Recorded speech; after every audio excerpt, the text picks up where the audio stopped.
ये ज़मीं मेरे लिए है, आसमां मेरे लिए है, ये ज़मीं मेरे लिए है, आसमां मेरे लिए, और है मसरूफ खिदमत कुल जहां मेरे लिए, और है मसरूफ खिदमत कुल जहां मेरे लिए, बरकबर मेरे लिए हाय, हर समर मेरे लिए, बरकबर मेरे लिए हाय, हर समर मेरे लिए, हर चमन मेरे लिए, हर गुलसिता मेरे लिए, हर चमन मेरे लिए, हर गुलसिता मेरे लिए, एक मेरे दम से है इस बज़्म आलम का फुरूग, एक मेरे दम से है इस बज़्म आलम का फुरूग, वक्त खिदमत है इस सब कानो मका मेरे लिए, वक्त खिदमत है इस सब कानो मका मेरे लिए, मेरी हस्ती में है मुज़मर हस्ती आलम का रास्त, मेरी हस्ती में है मुज़मर हस्ती आलम का रास्त,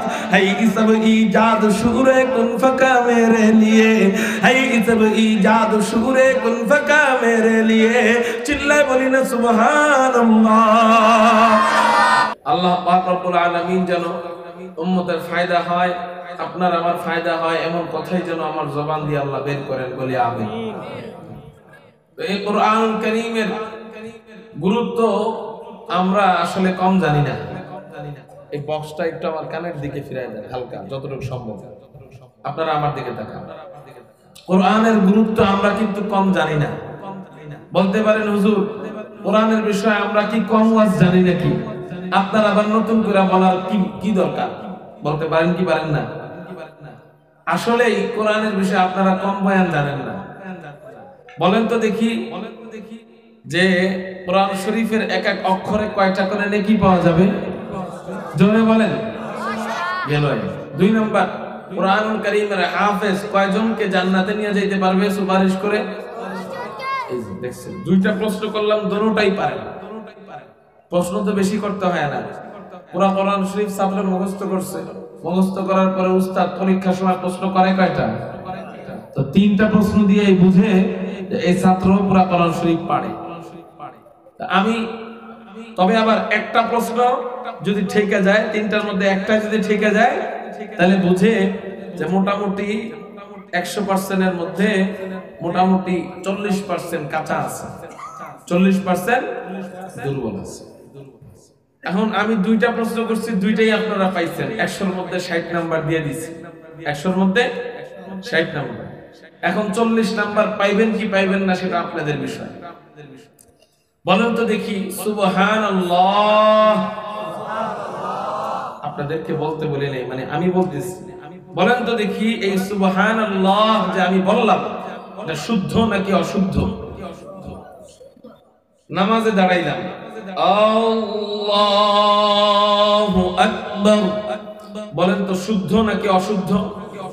শুদ্ধ বলতেছেন কারা কারা? হাত উঠান তো একটু। অর্ধেক উঠান কে? ইমান দুর্বল পুরোটা উঠান, আর না উঠাইলে উঠায়েন না, হাত নামান। মানে 40 নাম্বারটা আপনারা পান নাই, 40 নাম্বার আপনারা পান নাই। কেন? আমি আল্লাহু আকবারের প্রথমে হামজাটা এক আলিফ টাইনা পড়ছি। নামাজের ভিতরে যদি কেউ লফজে আল্লাহ আল্লাহ শব্দের হামজাটা টাইনা পড়ে, তাহলে ওই নামাজই বাতিল হয়ে যায়। নাউজুবিল্লাহ বলবেন না? তাহলে আমরা যদি এতদিন মনে করে থাকি হুজুর আমাদের তেলাওয়াত শুদ্ধ, কোরআনের বিষয়ে ওয়াজ আর বলার দরকার নাই, হুজুর কোরআনের বিষয়ে আমরা জানি, আমি বলবো জানার দ্বারা 60 নাম্বার পায়া গেছেন, কিন্তু এটা আপনি এখনো কি বলা হয় 100 নাম্বার এখনো কোরআনের মধ্যে পাওয়ার উপযুক্ত আপনি এখনো হন নাই। আপনি আল্লাহু আকবারে যে ভুলটা করলাম, বলেন তো উলামায়ে কেরাম এটা ধরতে পারছেন তো আপনারা? ভুলটা কারা কারা ধরতে পারছেন? শুধু তারা হাত ওঠান, দেখেন ধরতে পারছে ওনারা। তাহলে বোঝা গেল আমার এখানে ভুল হয়েছে নাকি হয় নাই? এই ভুলটা অনেকেই ধরতে পারেন নাই। তার মানে বোঝা গেল আমরা কোরআনের বিষয় ওয়াজ জানি ঠিক আছে, কিন্তু কোরআনকে আমরা সহিহ শুদ্ধ করে পড়তে জানি না। কোরআনের বিষয় ওয়াজ জানি ঠিক আছে, কিন্তু আরবি উচ্চারণগুলা, আরবি হরফগুলা, নিয়ম কানুন, কোরআনের নিয়ম কানুন এগুলো আমরা জানি না, কোরআন শরীফ পড়তে জানি না। আল্লাহ, এই অবস্থায় যদি আমরা নামাজ পড়ি আমাদের নামাজের অবস্থা কি হবে আল্লাহ ভালো জানে।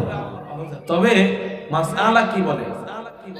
মাসআলা বলে নামাজ ভাঙার কারণ বাচ্চাদেরকে পড়ায় কয়টা? এক নাম্বার, নামাজে যদি কোনো ব্যক্তি অশুদ্ধ পড়ে তার নামাজ তো নামাজ হবেই না, বরং ওই নামাজ আল্লাহর দরবারে হাসরের ময়দানে বদদুয়া করবে এবং ওই নামাজ ময়লা আবর্জনা বানায়া তার চেহারা নিক্ষেপ করবে ফেরেশতারা, এবং ওই নামাজ দিয়ে সে জান্নাতে যাইতে পারবে। কারণ নামাজ এমন একটা ইবাদত, ঈমান আনার পরে সবচেয়ে বড় ইবাদত কোনটা? নামাজ। সমস্ত ইবাদত আল্লাহ ওহীর মাধ্যমে প্রেরণ করেছেন, কিন্তু নামাজ নবীজিকে উম্মে হানির ঘর থেকে ঘুম থেকে জাগাইয়া জমজমের পাশে শুয়াইয়া বুকের থেকে নাভি পর্যন্ত ফাইরা ভিতর থেকে সবকিছু বের করে এরপর জমজমের পানি দিয়ে ধুয়াইয়া জান্নাত থেকে আনা রেশমি রুমাল দিয়ে ঢাকা ঈমান এবং হিকমতের অক্সিজেন ভিতরে পুশ কইরা এরপর কি করে হযরত জিবরাইল নবীজির অপারেশন সাকসেসফুল কইরা নবীজিকে বুড়াকের পিঠে চড়াইয়া বাইতুল মুকাদ্দাসে নিয়া সমস্ত নবীদের সাথে সাক্ষাৎ করাইয়া সমস্ত নবীদের ইমাম বানাইয়া ইমামুল আম্বিয়া বানাইয়া সাত আসমান দেখাইয়া নূরের সাগর দেখাইয়া বাইতুল মামুর মসজিদ দেখাইয়া সিদরাতুল মুনতাহার গোড়ায় নিয়া রফরফের পিঠে চড়াইয়া আল্লাহ পাক রব্বুল আলামিন নবীজিকে নিজের পাশে বসাইয়া লম্বা সময় পর্যন্ত গল্প সল্প কইরা আল্লাহ পাক নবীজিকে নামাজ পুরস্কার দিয়া দেন। এই নামাজ এমনি এমনি আসে নাই, বলে এই নামাজ এইভাবে আসছে আল্লাহ আল্লাহ, কিন্তু এই নামাজ আমরা পড়ি, আমরা পড়াই, আমাদের তেলাওয়াতের অবস্থা কি? বলে তেলাওয়াতের অবস্থা হলো আলাম নাশরাহ লাকি সাদরাকি ওয়া ওয়াদানা আনকা বিজরাকি আল্লাজি আনকা বিজহরাকি ওয়া রাফা'না লাকি যিকরাকি। এই হলো আমাদের তেলাওয়াতের অবস্থা। ঠিক না বে ঠিক? মুরব্বিদেরকে ধরেন জিজ্ঞাসা করেন, এর থেকে আরো জঘন্য ভাবে পড়বে আল্লাহ। এই নামাজ পড়তে পড়তে যদি আমাদের কপালে কালো দাগ ফালাই, তারপরেও কি ওই নামাজ আল্লাহর দরবারে কবুল হবে? কিয়ামতের ময়দানে সর্বপ্রথম হিসাব হবে বান্দার। আল্লাহ, সর্বপ্রথম হিসাব হবে বান্দার নামাজের হিসাব। প্রথম হিসাবেই আপনি ঠেকে গেলেন, বাকি হিসাব তো আরো পরের বিষয়। প্রথম হিসাবে আপনি জাহান্নামী।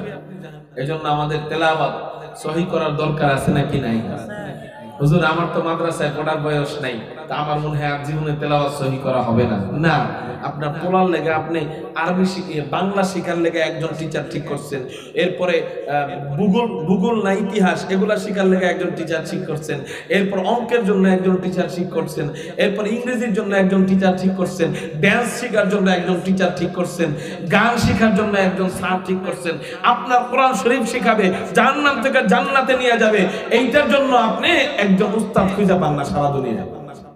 আপনার পড়া কপাল। ঠিক না ভাই? ঠিক। এই কোরআন তো এমনি এমনি আসে নাই ভাই। কেমনে আসছে? আল্লাহ পাক রব্বুল আলামিন কোন এক রমজানের শবে কদরে লম্বা সময় পর্যন্ত এই কোরআনুল কারীমকে প্রথম আসমানের কাছে রাখছেন। প্রথম আসমানের কাছে রাখা আল্লাহ পাক আসমানকে জিজ্ঞাসা করছেন, আসমান আমার আমানত তুই নিবি নি? আসমান বলে, মওলা তোমার আমানত এত দামি আমানত, তোমার আমানত এত ভারী আমানত, তোমার আমানত এত আজমত ওয়ালা আমানত, ওই আমানত লইবার মতো সামর্থ্য আমার নাই। আল্লাহ পাক রব্বুল আলামিন আসমানকে বলেন, আসমান পারবি নি? আসমান বলে, মওলা পারবো না। জমিনকে জিজ্ঞাসা করলেন, জমিন আমার আমানত তুই নিবি নি? জমিনও বলে, মওলা তোমার আমানত এত দামি আমানত, তোমার আমানত এত ভারী আমানত, তোমার আমানত এত আজমত ওয়ালা আমানত, ওই আমানত লইবার মতো সামর্থ্য আমি জমিনের নাই। আপনারা মরা মুসলমান নাকি? জোরে বলেন না সুবহানাল্লাহ। আল্লাহ পাক রব্বুল আলামিন তার তৃতীয় মাখলুক পাহাড়, এই পাহাড়কে জিজ্ঞাসা করলেন, পাহাড় আমার আমানত তুই পারবি নি? পাহাড়ও বলে, মওলা তোমার আমানত এত দামি আমানত, তোমার আমানত এত ভারী আমানত, এত আজমত ওয়ালা আমানত, ওই আমানত লইবার মতো সামর্থ্য আমারও নাই।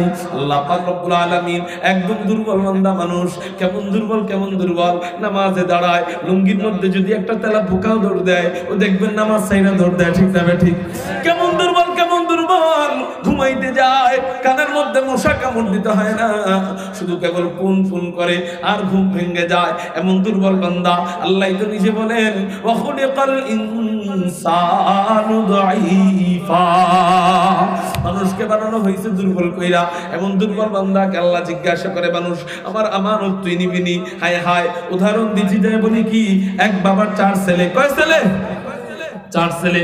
বড় ছেলের বয়স 25 বছর, দ্বিতীয় ছেলের বয়স 22 বছর, তৃতীয় ছেলের বয়স 20 বছর, তাগড়া যুবক।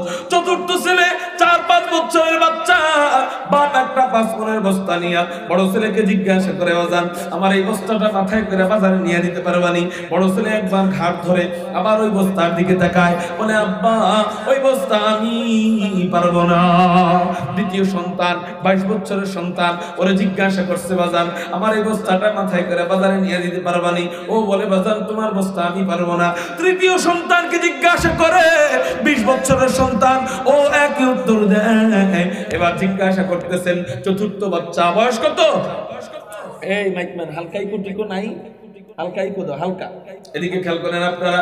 এবার জিজ্ঞাসা করছে বাজান আমার এই বস্তাটা তুই নিয়ে দিতে পারবি নি? ছোট বাচ্চা, বয়স কত? 4-5 বছরের বাচ্চা, ওরে জিজ্ঞাসা করছে বাজান আমার এই বস্তাটা মাথায় কইরা বাজারে নিয়ে দিতে পারবি নি? ও মনে মনে বলতেছে হায় হায়, আমার বড় ভাইও না করলো, আমার দ্বিতীয় ভাইও না করলো, আমার তৃতীয় ভাইও না করলো, আমিও যদি না করি আমার আব্বার মন যাবে বেজার হয়ে, আমার আব্বার মন যাবে বেজার হয়ে, আমার আব্বার চেহারা যাবে বেজার হয়ে। আরে পারি না পারি, পরেরটা পরে দেখা যাবে, আগে তো আমি আমার আব্বার মুখের মধ্যে হাসি ফুটাইয়া নে। এবার বলে আব্বা আপনি কোনো টেনশন করেন না, আপনি কোনো চিন্তা করেন না, আপনার এই বস্তা আমি নিয়ে যাব। কিন্তু বাপ তো জানে এই ছেলে বস্তা পারবে না। এবার বাপ মনে মনে বলতেছেন ও বাজান তুই আমার বস্তা পারবি কি পারবি না একটু চিন্তা করলি না? আমি বাপকে খুশি করার জন্য তুই রাজি হয়ে গেলি। আচ্ছা ঠিক আছে, যা যা যা, আমি বাপ তোরে ফিরাইয়া দিব না। আমি বাপও সিদ্ধান্ত নিলাম এই বস্তা আমি তোরে দিয়েই নাও, এই বস্তা আমি তোরে দিয়েই নাও। কিন্তু এই বস্তা তো এত ভার এত ভার, এটা তো তোর বড় ভাই পারে না, তোর দ্বিতীয় ভাই পারে না, তোর তৃতীয় ভাই পারে না, এটা তুই কেমন করে পারবি? আচ্ছা ঠিক আছে, যা যা যা, তোর পারতে হবে না।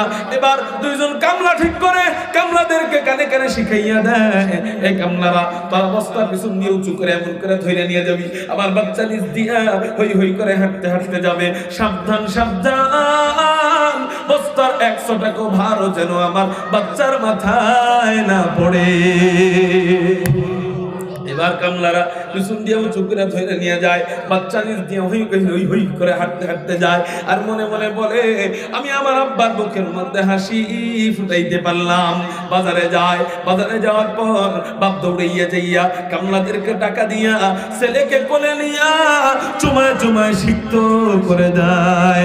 ঠিক এমনই ইন্না রাজনাল আমানাতা আলাস সামাওয়াত ওয়াল আরদি ওয়াল জিবাল ফাআবাইনা আন ইয়াহমিলনাহা ওয়া আশফাকনা মিনহা ওয়া হামালাহাল ইনসান ইন্নাহু কানা যালুমান জাহুলা। আল্লাহ পাক রব্বুল আলামিন আসমানকে জিজ্ঞাসা করলেন, আসমান আমার আমানত তুই নিবি নি? আসমান বলে মাওলা তোমার আমানত এত দামি আমানত, তোমার আমানত এত ভারী আমানত, ওই আমানত তো আমি পারবো না।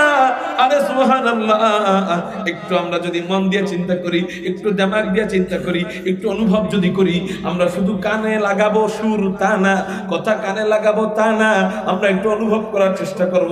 এত বড় আসমান, এত বড় আসমান, এত বড় আসমান, এত বড় আসমান, এটা আল্লাহকে বলে আল্লাহ তোমার আমানত, তোমার কোরআনুল কারীম আমরা নিতে পারবো না। এই আসমান কত বড় আজ পর্যন্ত কোন বিজ্ঞান বলতে পারছে? কোন বুদ্ধিজীবী বলতে পারছে নাকি? বলতে পারে নাই, কিয়ামত পর্যন্ত বলতেও পারবে না। তবে আসমানের মোটা কতটুকু হইতে পারে মুহাদ্দিসিনে কেরাম একটা ধারণা দেয়। আসমানের লম্বা কতটুকু তা না, আসমানের মোটা কতটুকু হইতে পারে এই নিয়ে মুহাদ্দিসিনে কেরাম একটা ধারণা দেয় যে আসমানের মোটা কতটুকু হইতে পারে। মুহাদ্দিসিনে কেরাম বলেন আসমান এবং জমিনের মাঝখানের যে খালি জায়গা, আল্লাহ পাকের এক একটা আসমানও ততটুকু মোটা। আপনারা সুবহানাল্লাহ জোরে বলেন নাই কেন জানেন? বলে অনুভব করতে পারেন নাই, এই জন্য।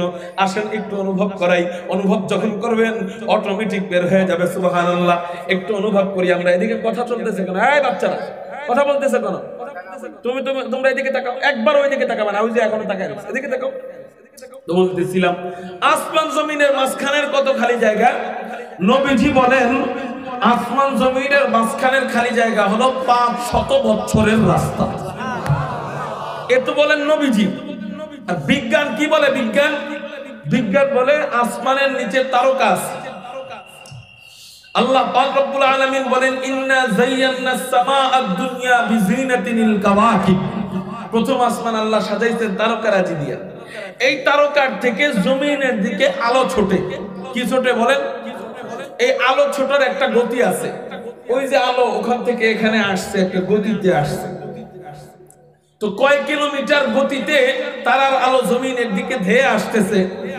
বিজ্ঞান বলে তারার আলো জমিনের দিকে ধেয়ে আসতেছে প্রতি এক সেকেন্ডে 3.5 লক্ষ মাইলের বেশি গতিতে তারার আলো জমিনের দিকে ধেয়ে আসতেছে।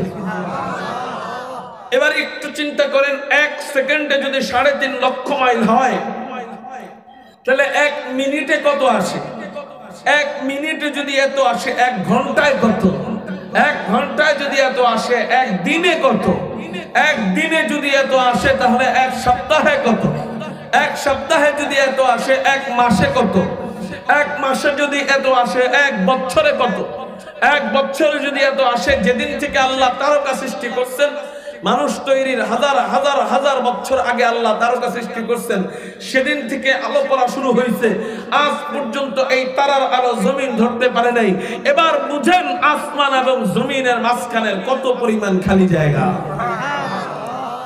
হুজুর আকরাম সাল্লাল্লাহু আলাইহি ওয়াসাল্লাম বলেন, এই যে আপনারা সুবহানাল্লাহ বললেন না মাত্র, সাথে সাথে আল্লাহ পাক রব্বুল আলামিন এই যে কোটি কোটি কোটি কোটি কোটি কোটি কোটি কোটি কোটি কোটি পরিমাণ খালি জায়গা আল্লাহ নেকি ধারা অলরেডি পরিপূর্ণ করে দিয়েছেন। এখন সাউন্ড বাড়ে কে? বাঙালিরা এমনই, যতক্ষণ পর্যন্ত লাভ না জানবো ততক্ষণ পর্যন্ত সামনে আগাইব। তো বলতেছিলাম কত পরিমাণ খালি জায়গা। এক একটা আসমান জমিনের মাঝখানের যত খালি জায়গা, আল্লাহ পাকের এক একটা আসমান আবার ততটুকু মোটা। এটা মুহাদ্দিসিনে কেরাম জানলেন কেমনে? বলে নবীজির মেরাজের রজনীর যে সমস্ত হাদিস আছে, ওই সমস্ত হাদিসগুলা থেকে গবেষণা করে একটা ধারণা দিয়েছে, এর থেকে আরো বেশি মোটা হইতে পারে। প্রথম আসমান আল্লাহ কি দিয়ে বানাইছেন? প্রথম আসমান আল্লাহ পাক রব্বুল আলামিন বানাইছেন হলুদ জমরুদের পাথর দিয়া। আমরা তাকায় দেখি সাদা সাদা, দেখি না, হালকা নীল নীল, কিন্তু প্রথম আসমান আল্লাহ বানাইছেন হলুদ পাথর দিয়া, জমরুদের পাথর, জান্নাতি পাথর। দ্বিতীয় আসমান এত মোটা, আবার কত মোটা? তবে প্রথম আসমানকে যদি দ্বিতীয় আসমানের কাছে রাখা হয়, সমুদ্রের মধ্যে সুই যত ছোট মনে হবে, প্রথম আসমানকে দ্বিতীয় আসমানের কাছে তত ছোট মনে হবে। আবার তৃতীয় আসমানকে তৃতীয় আসমানের কাছে রাখা হলে দ্বিতীয় আসমানকে ততই ছোট মনে হবে। এইরকম করে করে ষষ্ঠম আসমান যখন সপ্তম আসমানের কাছে রাখা হবে, তখন সপ্তম আসমানের কাছে ষষ্ঠম আসমান এত ছোট মনে হবে, সমুদ্রের মধ্যে সুই রাখলে যত ছোট মনে হয়। এগুলো আল্লাহ আবার বানাইছেন কি দিয়া? আমি বলছিলাম আপনাদেরকে, কথা বলতে কিন্তু আমার অনেক কষ্ট হইতেছে। আপনারা বুঝতেছেন কি বুঝতেছেন না তা জানি না। কথা বলতে এদিকে যখন ফুলে যায়, তখন কথা বলতে গেলে ওই ফুলা জায়গাটা বারবার কামড় লাগে।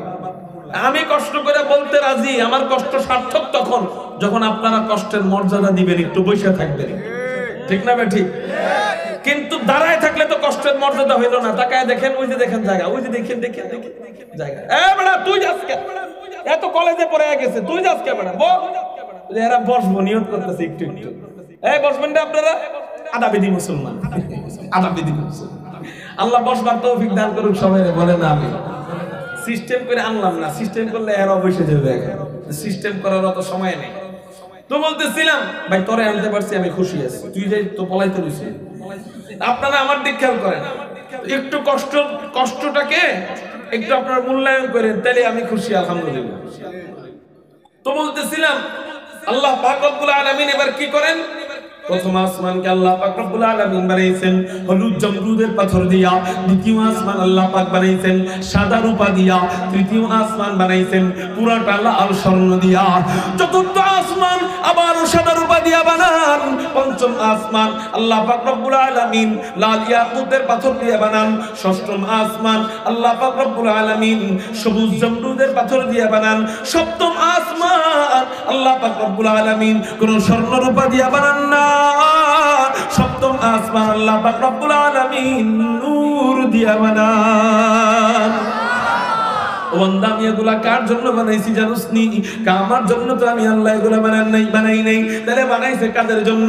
ये ज़मीं मेरे लिए है, आसमां मेरे लिए है, ये ज़मीं मेरे लिए है, आसमां मेरे लिए, और है मसरूफ खिदमत कुल जहां मेरे लिए, और है मसरूफ खिदमत कुल जहां मेरे लिए, बरगबर मेरे लिए हाय, हर समर मेरे लिए, बरगबर मेरे लिए हाय, हर समर मेरे लिए, हर चमन मेरे लिए, हर गुलसिता मेरे लिए, हर चमन मेरे लिए, हर गुलसिता मेरे लिए, एक मेरे दम से है इस बज़्म आलम का फुरूग, एक मेरे दम से है इस बज़्म आलम का फुरूग, वक्त खिदमत है सब कानो मका मेरे लिए, वक्त खिदमत है सब कानो मका मेरे लिए, मेरी हस्ती में है मुज़मर हस्ती आलम का रास्त, मेरी हस्ती में है मुज़मर हस्ती आलम का रास्त,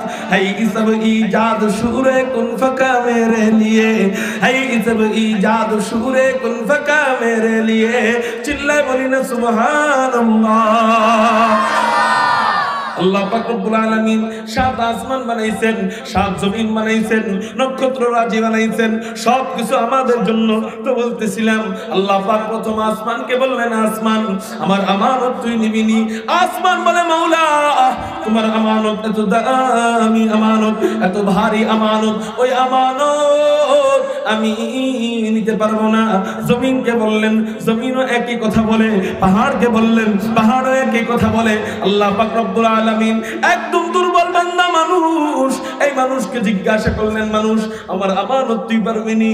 এবার মানুষ মনে মনে কয় হায় হায়, আল্লাহ পাকের বড় মাখলুক আসমান, ও না করলো, দ্বিতীয় মাখলুক জমিন, জমিনও না করলো, তৃতীয় মাখলুক পাহাড়, এই পাহাড়ও না করলো, আমি তো তুচ্ছ মানুষ, এই মানুষ যদি না করি মাওলা পাকের কুদরতি মন যাবে বেজার হয়ে, মাওলা পাকের কুদরতি চেহারা যাবে বেজার হয়ে, আরে পারি না পারি, পরেরটা পরে দেখা যাবে, আগে তো মাওলা পাকের কুদরতি চেহারার মধ্যে হাসি ফুটাইয়া নে। এবার মানুষ বলে আল্লাহ এই কোরআনুল কারীম আমরা নিয়ে নিলাম। আল্লাহ পাক রব্বুল আলামিন বলেন, ও মানুষ তোরা পারবি কি পারবি না একটু চিন্তা করলি না? আমি মাওলাকে খুশি করার জন্য তোরা রাজি হয়ে গেলি, আচ্ছা ঠিক আছে যা যা যা, আমিও তোদেরকে ফিরাইয়া দিব না। আমি মাওলার সিদ্ধান্ত নিলাম এই কোরআনুল কারীম আমি তোদেরকেই দিয়া দিব। ওয়া হামালাহাল ইনসান ইন্নাহু কানা যালুমান জাহুলা। আল্লাহ পাক বলেন এই মানুষ এই কোরআনুল কারীমের বহন করার দায়িত্ব নিয়ে নিল, কিন্তু আল্লাহ পাক রব্বুল আলামিন তো জানেন এই মানুষ এই কোরআনুল কারীম বহন করতে পারবে না। দায়িত্ব নিছে ঠিক, কিন্তু বহন তো করার এইটা বলেন নাই যে মানুষ বহন করা শুরু করে দিছে। দায়িত্ব নিছে, কিন্তু এই কোরআনুল কারীমের ভার, এই ভার বহন আসমান করতে পারে না, জমিন বহন করতে পারে না, পাহাড় বহন করতে পারে না। এটা মানুষ কেমন করে বহন করবে? কোনো কামরাও তো নাই এই কোরআন বহন করার মতো। আল্লাহ পাক রব্বুল আলামিন বলেন এই কোরআনুল কারীম বহন করার দায়িত্ব আমি কোন নবীকেও দিলাম না, কোন ওয়ালিকেও দিলাম না, কোন গাউস কুতুবকেও দিলাম না, আমি জিবরাইলকেও দিলাম না, ইসরাফিলকেও দিলাম না। এই কোরআনুল কারীম ভার বহন করার দায়িত্ব আমি মাওলা নিজে নিয়ে নিলাম। ইন্না নাহনু নাযালনা যিকরা ওয়া ইন্না লাহু লাহাফিজুন।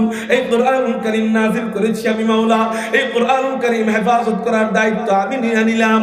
আর তোরা কি করবি? বলে মান ক্বারা হারফান বিকিতাবিল্লাহি তাআলা ফালাহু আজরু হাসানাত ওয়াল হাসানাতু বিআশরি আমসালিহা লা আকুলু আলিফ লাম মিম হারফুন বাল আলিফুন হারফুন ওয়া লামুন হারফুন ওয়া মিমুন হারফুন।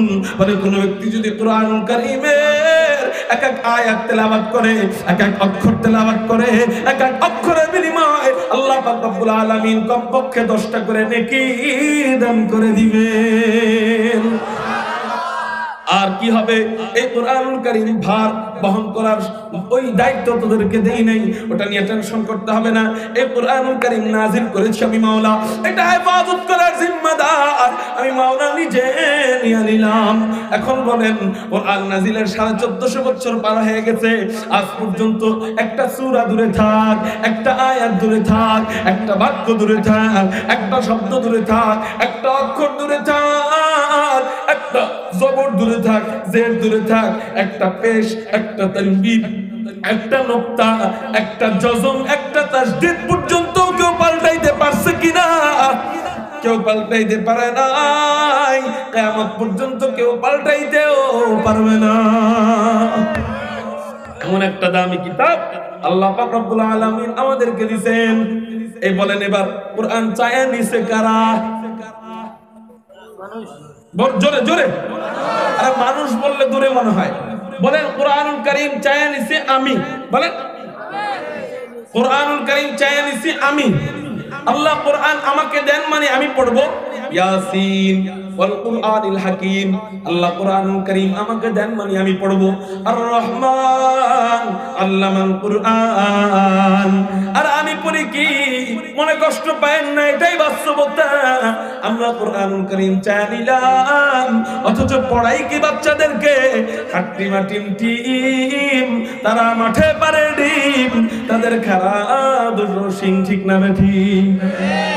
হুজুরের কাছে আনে, হুজুর একেবারে পুরো গর্বে বুকটা বইরা গর্ভবতী হয়ে যায়। কি হয়ে যায়? কোন গর্ভবতী কেন কইছি জানেন? দেখবেন পোলারে যদি ইঞ্জিনিয়ারিং এ ভর্তি করায়, এতে পেট আর বুক এমন ভাবে ফুলায়, মানুষের কয় মনে হয় যে 6 মাস।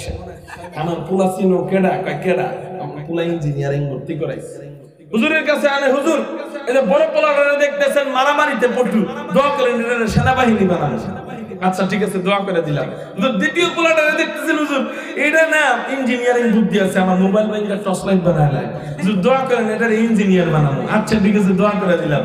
তৃতীয় নাম্বারটারে দেখতেছেন, তারপর একটা, হুজুর এটার লেগে দোয়া করেন, এটা ওষুধের নাম টাম ভালোই মুখস্থ রাখে, হ্যাঁ এটারে ডাক্তার বানানো। আচ্ছা ঠিক আছে, দিলাম দোয়া করে। হুজুর 4 নাম্বারটারে দেখতেছেন না, রাগ করেন না, 4 নাম্বারটারে দেখতেছেন প্রতিবন্ধী মার্কা, চোখ দিয়ে কেতার পরে নাকডা হিঙ্গের পরে, বুদ্ধি যুদ্ধি কিছু নাই। আল্লাহ যে বাচ্চা খাই চামারে এই কেন দিল? হুজুর পুলা তো খালাইতে তো আর পারি না, এটারে নিয়ে দিছি মাদ্রাসা, আল্লাহ যেন একটু বুদ্ধি যুদ্ধি কিছু দেয়, দোয়া করেন। কোনটারে মাদ্রাসা নিয়ে দিছে? পুলা তো খালাইতে পারি না, এটারে নিয়ে। এটাই বাস্তব বেটা। এই স্কুল কলেজের পোলাপান, তোমরা চালাক দেখে তোমাকে মা বাবা তোমাকে পাঠাইছি স্কুলে, বন্ধ হয়ে দেখো তোমাকে মা বাবা তোমাকে এটাতে ঢুকাইছে। ডাক্তারে সুই দেয়, সুইয়ে ব্যথা লাগে না আরাম লাগে? এই ব্যথায় লাভ না লস? লাভ। ওলামায়ে কেরাম হলেন উম্মতের ডাক্তার, মাঝে মাঝে একটু সুই দেয়, এই সুইয়ে ব্যথা লাগবে। ভাই স্কুল কলেজে যারা পড়ছেন বা পড়েন একটু কষ্ট লাগবে, কিন্তু আমাদের এই যে ঘা দেওয়া, কষ্ট দেওয়ার মধ্যে একটু লাভ আছে। যারা স্কুল কলেজে পড়েন হাজার হইলেও তো জানেন ওটা দুনিয়াবি শিক্ষা, ঠিক না ঠিক? তো যখন আখিরাতি শিক্ষার কথা বলি, তখন অটোমেটিক একটু দুনিয়াবি শিক্ষাকে একটু ঘাই দিতে মানে দেওয়া হয়ে যায়। কিন্তু এটা মনে কষ্ট পাইবেন না, মনে কষ্ট পাইলেন তো ঠকলেন। বুঝবেন, বুঝার বিষয়। নিজে পড়তে পারেন নাই তো কি হয়েছে? সন্তানদের থেকে যেন কমপক্ষে একজনের দ্বীনের খাদেম বানায় যাইতে পারেন। এই জন্য কিছু কথা বলবো, মনে কষ্ট পাইবেন কারা কারা আল্লাহু আকবার বলে হাত উঠান। যাক, মনোযোগ আছে, মনোযোগ আছে। তো বলতেছিলাম এবার কি পড়ায়? ওই যে চালাকটারে এবার চালাকির জায়গায় পাঠায়, আর বোকাটারে কই পাঠায়? মাদ্রাসা। ওর চালাকটার প্রথম দিনের সবক নিয়ে একটু কথা বলুন আপনার কাছে। প্রথম দিন, দ্বিতীয় দিন, তৃতীয় দিন, চতুর্থ দিন, পঞ্চম দিন কি পড়ায় এটা যদি কইতাম তাহলে এটাই একটা পাঠশালা হয়ে যেত। এই জন্য আমি একটু পড়াই। প্রথম দিনের সবক পড়ো বাজান, আনো বাজান, বাংলা বই। আল্লাহ কইছেন পড়ানো শুরু করবি রবের নাম দিয়া। ইকরা বিসমি রাব্বিকাল্লাযী খালাক। যেই রব তোরে সৃষ্টি করলো, যেই রব তোরে বানাইলো, আজকে ওই রব তোরে না বানাইলে তুই পড়তে পারতি না, ওই রব যদি তোরে না বানাইতো তুই দুনিয়ায় আসতে পারতি না। যে রব তোরে বানাইলো ওই রবই তোরে পড়ার যোগ্যতা দিল, তো ওই পড়াটা যখন শুরু করবি শুকরিয়া স্বরূপ রবের নাম দিয়া শুরু কর, তো ওই পড়ার মধ্যে বরকত দিয়া দিবেন কে? পড়ানো শুরু করে কি দিয়া? জাহান্নামে যে শাস্তি হবে, এই শাস্তির যে জিনিসটা একটা মাত্র, এক নম্বরে সাপ, কি এটা দিয়া পড়ো বাজান, অতে অজগর, শরিয়াতে আম, এরপর গেল রাখো বাজান বাংলা বই, আনো ইংরেজি বই, এবার পড়ো বাজান, এতে আপেল, বিতে বাঘ, সিতে ক্যাট, ক্যাট মানে বিলাই, ডিতে ডগ, ডগ মানে কুত্তা। বাজান কুত্তা পড়ো, কুত্তা পড়ো, কুত্তা পড়ো। এইলো আমাকে চালাকটারে দিছি, কোনটা রে? চালাকটা। আল্লাহ ছোট করে তো আমরাও অনেকে না বুঝে পড়ছি, একটু তওবা করি আস্তাগফিরুল্লাহ। আমি স্কুল কলেজকে খারাপ বলতেছি না, এই সমস্ত শিক্ষা কিন্তু সব স্কুল কলেজে নাই, কিন্তু এই সমস্ত শিক্ষা যদি মাদ্রাসায়ও থাকে আমি বলবো ওই সমস্ত মাদ্রাসাও বন্ধ করে দেওয়ার দরকার, দরকার নাই কোনো ওই সমস্ত মাদ্রাসা। গেল এখন বলেন এই অজগর দিয়া, সাপ দিয়া, বিড়াল দিয়া পড়া শুরু করে, আম দিয়া পড়া শুরু করে। এই জন্যই তো দেখেন না দুনিয়ার আর কিছু চুরি করুক আর না করুক, চেয়ারম্যান বাড়ির গাছের মধ্যে আম দেখছে, দোস্ত রে আম দিয়ে আমার দিকে চাইয়া চোখ টিভি মারতেছে, ওটা যেমনি হোক চুরি করতে ইটা মাইরা চেয়ারম্যান বাড়ির গ্লাস ভাঙ্গা পরে ওই আম চুরি করে। অঠিক না বেঠিক? গেল কয়দিন পরে মা বাবার সাথে ভদ্রপোলা ওই যে আতাইতেছে, তো তোরা মনে হয় চুরি করছি, একজন আর একজন আদর করে দিতেছে, মানে ওরা করছিল। আর করিস না, সাবধান। চুরির মাল যতদিন শরীরের ভিতরে থাকবে 40 দিন পর্যন্ত তার একটা নামাজও কবুল হবে না। আর সুদি কারবারও নাকি বর্তমানে চলে অনেক। এই সুদি কারবার একেবারে ছোট গুনাহ। সুদ খাইলে কি গুনাহ হয়, সুদ আদান প্রদান করলে কি গুনাহ হয়, মানে 70টার উপরে গুনাহ হয়। এর মধ্যে সবচেয়ে ছোট গুনাহ হলো আপন মায়ের সাথে জিনা করার গুনাহ। এবার চিন্তা করে সুদ খায় বুঝা। তো বলতেছিলাম মা বাবা হুজুরের কাছে আসে, হুজুর একটু তেল পরা দেন, একটু পানি পরা দেন, চিনি পরা দেন। কেন? হুজুর আমার পোলা তো আগে এমন ছিল না, ভদ্র সভ্য পোলা ছিল, এখন ভালো কথা কইলে সাপের মতো ফোসফোস করে, এমন করে চায়। হুজুর ভালো কথা কইলে পুকুরের মতো ঘেউ ঘেউ করে। হুজুর কেল্লেগা যে এটা স্বভাব ভিতরে ঢুকে গেল। আমি কই কেল্লেগা ঢুকলো বুঝেন না? আল্লাহ বলছেন পড়ানো শুরু করবি রবের নাম দিয়া, ও হ্যাঁ যাই তো রব আলা। পড়ানো শুরু করছেন জাহান্নামের সাপ দিয়া, অজগর দিয়া আর কুকুর দিয়া। তো এগুলা স্বভাব, এগুলার আসর ওর ভিতরে আল্লাহ দিবেন না, তো দিবেন কার ভিতরে? এগুলো দিয়ে পড়ার পরেই তো বড় হইলে আস্তে আস্তে কি হয়ে যায়, মাথার থেকে ব্রেন সইরা গোবর হয়ে যায়, শেষ পর্যন্ত এরাই তো টাকলু মুরাদের মতো হয়ে যায়। বুঝতে পারেন নাই? তো বলতেছিলাম এবার গেল মোটামুটি অক্ষর টক্ষর শিখছি, এবার কবিতার পালা। পড়ো বাজান কবিতা। কি কবিতা? দেখেন কবিতা, চালাকের কবিতা পড়ো। এই কবি নজরুল ইসলামের কবিতার কি অভাব আছে? চালাকের কবিতা পড়ায়। কি কবিতা দেখেন? হাট্টিমা টিম টিম, তারা মাঠে পারে ডিম, তাদের খাড়া দুটো শিং, তারা হাট্টিমা টিম টিম। আচ্ছা আপনারা বলেন, আমি তো ছোট মানুষ, আমি হয়তো দেখি নাই, আপনারা হয়তো দেখছেন, এমন কোন প্রাণী আপনারা জীবনে বাপের বর্ষে দেখছেন নি যে প্রাণীর মাথায় শিং আছে, তারা জীবনে ডিম পারছে? তাহলে মগা এই কবিতা পাইলো কই থেকে? স্কুল কলেজের বাইরে আমার কন্যাকে একটু কয়া দেন যে এই কবিতা এমন কোন প্রাণী আছে মাথায় শিং আছে জীবনে ডিম পারছে? এই মগা এই কবিতা পাইলো কই থেকে? আমার মনে হয় কবিরা তো অবশ্যই কবিতা লেখে বাস্তবতার সাথে মিলায়া, কি কর? তো ওই এই কবিতা বাস্তবতার সাথে মিলায়া তো অবশ্যই লেখছে। বাস্তবতাটা কই? এই প্রাণীটা আমি খুঁজে পাইলাম না, নেটে সার্চ দিছি পাই নাই, হায়াতুল হায়ওয়ানে খুঁজছি পাই নাই। শেষ পর্যন্ত আমার মনে বুঝ দিছি আমি, যেটাকে বলা হয় জবাবে তাসলিমি। কিছুক্ষণের জন্য আমি এটাই মাইনে নিছি যে ওই মগারি মনে হয় মাথায় দুটা শিং ছিল, ওর মনে হয় দিনে 3টা করে ডিম পারতো, ওর দিকে চাই মনে হয় ওই কবিতা লেখছে। নাহলে মগা পাইলো কই থেকে? ঠিক নাকি অঠিক? ঠিক। আল্লাহ এখন বুঝেন ছোট মগা না বড় মগা? বড় মগা। এখন একা যদি কেউ মগামি করে থাকে তাহলে করতেও পারে, একা ভুল করছে, কিন্তু 10 জনে মিল্লা ভুল করলে এটা কি আর মগা কয় না, এটা পাগল কয়? এটা পাপ নাই দেওয়ার দরকার না? এখন বলেন একা বেচারা ভুল করছে, সে মগা হইতেই পারে। এখন আমরা 10 জন মিল্লা কই বাজান পর হাট্টি মাটিম টিম টিম টিম পর এটি। এখন 10 জন মিল্লা আমরা বড় ভুল করতেছি নাকি ছোট ভুল? তাহলে ও বড় মগা না আমরা বড় মগা? পাপ নাই ওর যাওয়ার দরকার না আমগো যাওয়ার দরকার? শরম করে না, নিজে পাপদার পাগল মনে করি। আল্লাহ হেফাজত করে বলি আমিন। এরপর কি পড়ায়? কি সুন্দর কবিতা। আগডুম বাগডুম গোরাগডুম সাজে, গোরার আমার ডিম আছে, গোরার ডিম আছে। শাস্তে শাস্তে চললো ডুলি, ডুলি গেল কমলা ফুলি। এরপর সূর্য মামার বিয়াটা, টিয়া পাখির টিয়াটা। দেখেন এই চালাক পোলাডারে পড়াইতেছি, কেমনে ব্রেনটা ওয়াশ করতেছি। দেখেন এই ব্রেন ওয়াশ হওয়ার পরেই তো শেষমেশ মুরগি চোর হয়। কেমনে ব্রেনটা ওয়াশ করতেছি দেখেন। এই এত বড় সূর্য, পৃথিবীর থেকে লক্ষ লক্ষ গুণ বেশি বড় সূর্য, এত তাপওয়ালা সূর্য। এই সূর্যের তাপে আমরা দুনিয়াতে বই এমন এমন করে সহ্য করতে পারি না গরমের মধ্যে। এই সূর্যের লোকে বলে ইচ্ছানি বেচারা টিয়া পাখির বিয়ে দিব। এবার কোন তো টিয়া পাখির অবস্থা কি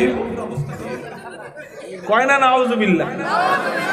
তাহলে কোন এই সমস্ত কবিতা, এই তো শুরুর দুই একদিনের কথা কইলাম রে ভাই, পরেরটা যে আরো কত কিছু আছে, একটা একটা করে ধরা শুরু করলে উপায় নাই। তো এগুলা পড়া আমাদের চালাক বাচ্চার জেহেন রাখি না, আমরা গোবর বানায় ফেলাই। কি বানায় ফেলাই? আল্লাহর কসম, যে পড়াগুলার কথা বললাম এগুলা পড়ায় কি পড়ায় না? এই সমস্ত কবিতা যার কোনো বাস্তবতা নাই। বাচ্চাদের জেহেন ছোট সময় থাকে হইলো কাদামাটির মতো। এই কাদামাটি যেমন করে আপনি তৈরি করবেন সেমনই হবে, ঠিক না ঠিক? এই বাচ্চাদের জেহেন এমনই থাকে। আরেকটা কবিতা শিখায় ইংলিশে, এটা তো বললাম বাংলা। ইংলিশে একটা কবিতা শিখায়, এই কবিতার ভিতরে দেখা যায় যে চুরির একটা আভাস পাওয়া যায়। যেমন আপনারা অনেকে জানেন, Johnny Johnny yes papa, eating sugar no papa. মানে বাপে জিজ্ঞাসা তুমি কি চিনি খাইতেছো, আর পিচ্চি কি করছে, চিনিটা পিছনে লুকায় রেখা ছবি আবার দিয়ে দিছে বইয়ের মধ্যে, পিছনে চিনি লুকায় রেখে বলতেছে না বাবা আমি তো চিনি খাই না বা চিনি দেখি নাই। বলেন এটা কি চুরি শিখাইতেছে না? এরাই তো এই যে চুরি শিখাইতেছে। এরা ভবিষ্যতে ভোট চুরি করবো না তো করবো কেনা? এরা ভবিষ্যতে জনগণের গম আর টাকা চুরি করবে না তো জনগণের টয়লেট চুরি করবো না তো করবো কে? করবো কে?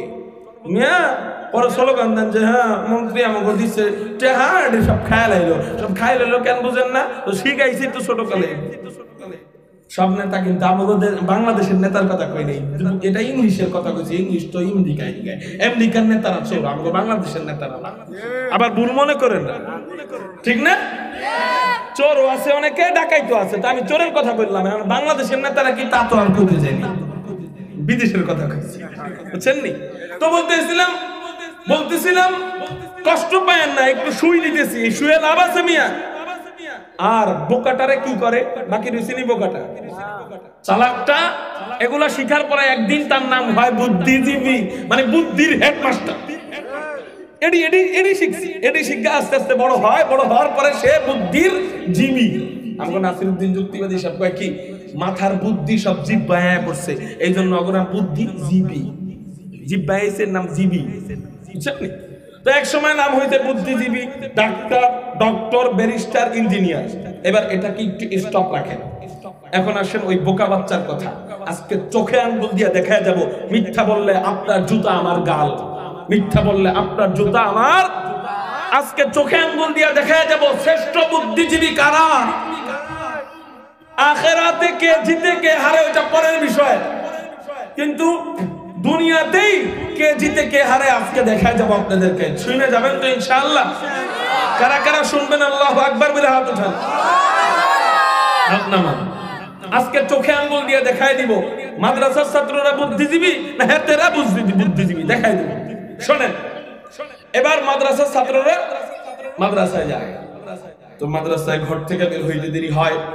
আল্লাহ পাক রব্বুল আলামিন ফেরেশতাদেরকে ডাক দিয়া বলেন, ও আমার ফেরেশতারা, ওই বাচ্চাটা আমার কাছে, ওর মার কাছে বোকা হইতে পারে, ওর মার কাছে বোকা হইতে পারে, ওর বাবার কাছে বোকা হইতে পারে, ওর সমাজের বোঝা হইতে পারে, কিন্তু আমি আল্লাহর কাছে ওই বাচ্চাটা এত দামি, এত দামি, এত দামি, ও যেন জমিনে পানা ফেলে, ওর পায়ের নিচে তোদের নূরের দামি পাখাগুলা বিছাইয়া দে।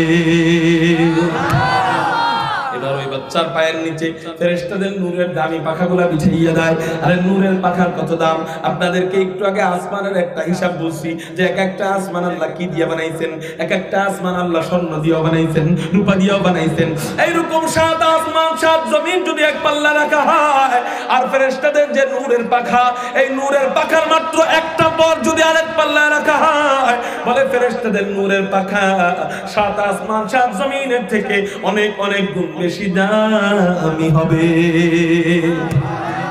এই ফেরেশতাদের নূরের পাখার উপর দিয়া আপনারা আমার সন্তান যদি মাদ্রাসায় পড়ে, এই ছোট ছোট বাচ্চাগুলা ফেরেশতাদের নূরের পাখার উপর দিয়া হাঁটে। এবার মাদ্রাসায় যায়, মাদ্রাসায় যাওয়ার পর উস্তাদ কি করে? উস্তাদ আলিফ বা তা পড়ানোর আগে একটা দোয়া পড়ায়, কয় পড়ো বাজান রব্বি জিদনি ইলমা। এই রবের নাম দিয়া পড়া শুরু করে, আল্লাহর কাছে দোয়া কইরা পড়া শুরু করে। রবের নাম দিয়া যখন পড়া শুরু করে, সাথে সাথে আল্লাহ পাক রব্বুল আলামিন ইলমে নববীর নূর, ইলমে ওয়াহির নূর আল্লাহ পাক রব্বুল আলামিন ওই বাচ্চার সিনায় দিয়া দেয়।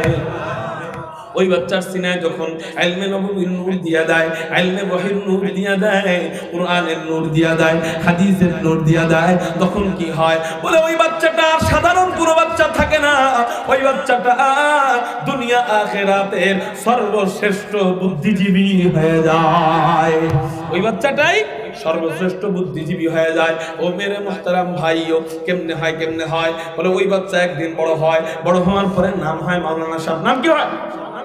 মাওলানা সাহেব। নাম হয় মাওলানা সাহেব। এবার ওই যে বলছিলাম দুনিয়ার বুদ্ধিজীবী যারা, দুনিয়ার ডাক্তার যারা, দুনিয়ার ডক্টর যারা, এদের সাথে যদি কোনো মাওলানা সাহেবের বহাস হয়, তর্ক বিতর্কের অনুষ্ঠান হয়, আপনারা বলেন টিভির মধ্যে অথবা মোবাইলের মধ্যে, ইউটিউবের মধ্যে অথবা টিভির মধ্যে, যেটাই হোক, আপনারা টক শো যে হয়, টক শো টিভিতে, এটা দেখছেন কারা কারা? হাত উঠান। টক শো দেখছেন না? অধিকাংশ মানুষ দেখছেন, হাত নামান। অনেকের টক শো বুঝেন নাই। টক শো মানে তর্ক বিতর্ক হয়, যে কোনো একটা ইস্যু নিয়ে এক পক্ষে বসে দুইজন, আরেক পক্ষে দুইজন, এরকম একটা তর্ক বিতর্ক হয়। এই তর্ক বিতর্ক আবার পরিচালনার জন্য একজন লোক থাকে। এই পরিচালক আবার ঝগড়া থামায়, টাইম মেনটেন করে দেয় যে আপনার 5 মিনিট, আপনার 5 মিনিট, 5 মিনিট শেষ হলে আপনি থামেন, আপনি থামেন, আপনি বলেন। এরকম করে যে তর্ক বিতর্ক হয় টিভিতে অথবা মোবাইলে, দেখছেন কারা কারা? আবারও হাত উঠান। এবার বুঝাই দেওয়ার পরে দেখা গেছে অনেকের হাত উঠে গেছে। এই টক শোর সময় অনেক সময় আলেমদেরকে এই টক শোতে ডাকে। অনেক সময় আলেমদেরকে এই টক শোতে ডাকে। আলেমদেরকে টক শোতে যখন ডাকে, দেখা যায় টক শোর নিয়ম হলো ডানে 2 জন হলে বামেও, বামে 5 জন হলে বামেও। কিন্তু আলেমদেরকে যখনই ডাকে, বলেন তো যারা যারা টক শো দেখছেন কয়জন ডাকে? এই যে আপনারা কিন্তু আগে আঙ্গুল উঠাইছেন। এবার বলেন আলেমের বিপরীতে আনার দরকার কয়জনকে? একজন। কিন্তু ওরা আনে কম পক্ষে 3 জন। ঠিক না বেঠিক? কম পক্ষে 3 জন আইনা ওই পরিচালনা যে করবে, ওই পরিচালকরা আগে ঘুষ দিয়ে অবদানে নিয়ে যায়। এবার দেখেন আলেম কত দিক দিয়ে হাইরা যাওয়ার কথা, এর চাক্ষুষ প্রমাণ আপনারা নিজেরাই ইউটিউবে সার্চ দিলে পাইবেন, আমার আর বলতে হবে না। আলেমরা কত দিক দিয়ে হাইরে যাওয়ার কথা। 1 নাম্বার, ওরা বলে আলেমরা বোকা। ওরা বলে আলেমরা বোকা, বা আমাদের অনেকের ধারণা আলেমরা হয় বোকা টাইপের, কারণ আধুনিকতার ছোঁয়া তাদের ভিতরে নাই। এরা রাজনীতি বুঝে না, এরা সমাজ বুঝে না, এরা গণতন্ত্র বুঝে না, এদের ভিতরে কোনো কি বলা হয় ভদ্রতা তদ্রতা আপনাদের চোখে নাই। তো এই জন্য আলেমরা হয় একটু বোকা, সহজ সরল বাঁকা, ঠিক না? তো 1 নাম্বার দিক দিয়ে আলেম হাইরা যাওয়ার কথা ছিল, ঠিক না ঠিক? 2 নাম্বার, পরিচালনা যে করে এও যদি আলেমের পক্ষে থাকতো তাইলেও একটু জিতার কথা ছিল। কিন্তু পরিচালনাও যে করে সে আর আলেমের সাথে নাই, সে চলে গেছে কার পক্ষে? ওই ওদের পক্ষে। তাইলে এখন বলেন 2 নাম্বার দিক দিয়েও কি হয়ে যায়? হারিয়ে যাওয়ার কথা। 3 নাম্বার, দলীয় সংখ্যায় কারা বেশি? ওরা বেশি। তাহলে আলেম কি 3 নাম্বার দিক দিয়েও কি হওয়ার কথা? হারার কথা। কিন্তু আমি 50টার উপরে মোবাইলে টক শো দেখেছি, একটাতেও দেখি নাই ওরা কোনো আলেমকে হারাইতে পারছে, বরং আলেম ওদেরকে এমন ভাবে নাজেহাল করছে, আয়াত দিয়া, যুক্তি দিয়া, তর্ক দিয়া, হিকমতের চিপায় ফেলায়া এমন অবস্থা করছে, বড় বড় মুরগি চোরদের অবস্থা লাস্টে এমন হয়েছে, শিয়ালের মতো লেজ গুটাইয়া পায়জামা গরম হয়ে গেছে, শেষ পর্যন্ত চেহারারে পাতিরার উল্টা পিঠের মতো কালা বানায়া শিয়ালের মতো লেজ গুটাইয়া পালাতে বাধ্য হয়েছে। এটার প্রমাণ কারা কারা হাত উঠান? দেখছেন কারা কারা আলেমরা যে একেবারে নাজেহাল করছে? প্রমাণ না? তাহলে হাত উঠান। তাহলে শ্রেষ্ঠ বুদ্ধিজীবী কারা? মুখে মুখে বলি তারা না আসলে আসল জায়গায় যায় জিতে যায় তারা? আসল জায়গায় যায় জিতে কারা? আলেমরা। তাহলে আলেমরাই সর্বশ্রেষ্ঠ বুদ্ধিজীবী। কোন আলহামদুলিল্লাহ। তাহলে লাস্টে বোকা বাচ্চার, চালাক বাচ্চার জেহেন কি হয়ে গেল? গোবর হয়ে গেল, বিগড়ে গেল, পাগলের মতো হয়ে গেল। আর বোকা বাচ্চার জেহেন লাস্টে কি হয়ে গেল? অনেক পক্ত হয়ে গেল। কেন? বলে আর কিচ্ছু না, এটা হলো কোরআনের বরকত। সুবহানাল্লাহ বলেন না? চাক্ষুষ প্রমাণ তাহলে পাইলেন নি? আলহামদুলিল্লাহ। আমি কি বানায় বলছি কথা? আলেমদের জেহেন নাম্বার 1 জেহেন। এক বুদ্ধিজীবী আরেক দোস্তর লগে ঝগড়া লাগছে। দোস্ত কইতাছে, দোস্ত বুদ্ধিজীবীরে কইতাছে, দোস্ত তোমাকে কি কচুর জেহেন, কি বুদ্ধিজীবী হইছো? দোস্ত মাদ্রাসার পোলাপানের এক একজনের যে বুদ্ধি, এটা যদি তুমি জানো তোমাকে ওই বুদ্ধিজীবী আর কোনো বেলি থাকতো না। এখন বুদ্ধিজীবী তো মনে মনে চেতা, তুই আমার এই কথা কইতে পারলি, খারা আজকে পরীক্ষা করে দেখামো আমাকে বুদ্ধি বেশি। আচ্ছা ঠিক আছে, পরীক্ষা করো। কিছুক্ষণ পরে এক মাদ্রাসার ছাত্র আইডা দিতেছে, ডাক দিছে, এই বাবা এদিকে আসছে। আমি কয় কি পরীক্ষা করবো? এখন নিজের বুদ্ধির পরীক্ষা করবো। মাদ্রাসার ছাত্ররা হারাইব। বলতেছে, বলো তো বাবা, এই যে পুকুর দেখতেছে, এই পুকুরের মধ্যে কয় গ্লাস পানি আছে? পুকুরে কয় গ্লাস পানি, এটা কি কোনো বিশাল বড় বুদ্ধিজীবী পারবো? বলেন। পুকুরে কয় গ্লাস পানি আমারে প্রশ্ন করলে কি করতাম? আমারে আপনারা কইতে ভাই আজেরা কাম নাই, খালি মজা করেন না, যাই আসসালামু আলাইকুম, ঠিক না? বা ঠিক রেডিমেডি কয়ে আয় পড়তাম। মাদ্রাসার ছাত্র কি কয়? মনে মনে কয়, হ্যাঁ পাঠার করে পাঠা, হ্যাঁ তুমি তো চিনো নাই আমরা কি জিনিস। শয়তানে আমগো কাছে আহে এক কোর্স করার লেগে। দেখবেন পিচ্ছি পিচ্ছি পোলাপানি এত ফাজিলের ফাজিল, কিন্তু ওরা যতই ফাজিল হোক না কেন, আশরাফ আলী থানভী রহমতুল্লাহ আলাইহি, শামসুল হক ফরিদপুরি রহমতুল্লাহ আলাইহি, মাদ্রাসা ছাত্ররা দুষ্ট থাকলে তারা দেখে হাসতেন, আদর করতেন, খুশি হইতেন। কেন? মাদ্রাসায় ভর্তি হয়েছে, আলহামদুলিল্লাহ বড় হইলে বড় আলেম হইতে পারবো। তো দুষ্টর লক্ষণ মানে বেরেন ভালোবেসে। তো বলতেছে, আমগো তো চিনো নাই, তোমাকে এই ক্লাস আগেই পাস করে আইছি। আচ্ছা স্যার জানেন না পুকুরে কয় গ্লাস পানি? কয় না জানি না। এত বড় বেটা পুকুরে কয় গ্লাস পানি এবার না জানে, খাইলো নেই শরম? 1 নাম্বার। 2 নাম্বার কয় আগে জানতে হবে পুকুরের যে গ্লাস দিয়ে মাপবেন ওই গ্লাসের সাইজ কতটুকু। যদি গ্লাসের সাইজ হয় পুকুরের সমান, তাহলে পুকুরে 1 গ্লাস পানি আছে। আর যদি গ্লাসের সাইজ হয় পুকুরের 2 ভাগের 1 ভাগ, তাহলে 2 গ্লাস পানি আছে। আর যদি হয় 4 ভাগের 1 ভাগ, তাহলে 4 গ্লাস পানি। এবার আপনি যত ভাগ করবেন তত গ্লাস পানি বাড়তে থাকবো। এবার স্যার আপনি ভাগ করতে থাকেন আর বাড়াইতে থাকেন, আমি আসি, আসসালামু আলাইকুম। এটা কিসের বরকত? ইমামে আজম আবু হানিফার কাছে একজন আসছে, আয়েশা বলতেছেন, ইমামে আজম আবু হানিফা তোমার নাকি অনেক জেহেন, তুমি নাকি অনেক বড় পণ্ডিত, বলো তো দেখি পারলে আসমানে তারকা কয়টা? আসমানে কেউ বলতে পারবেন আসমানে তারকা কয়টা? বলতে পারবেন? ইমামে আজম আবু হানিফা কয় তুমি জানো না আসমানে তারকা কয়টা? না আমি জানি না।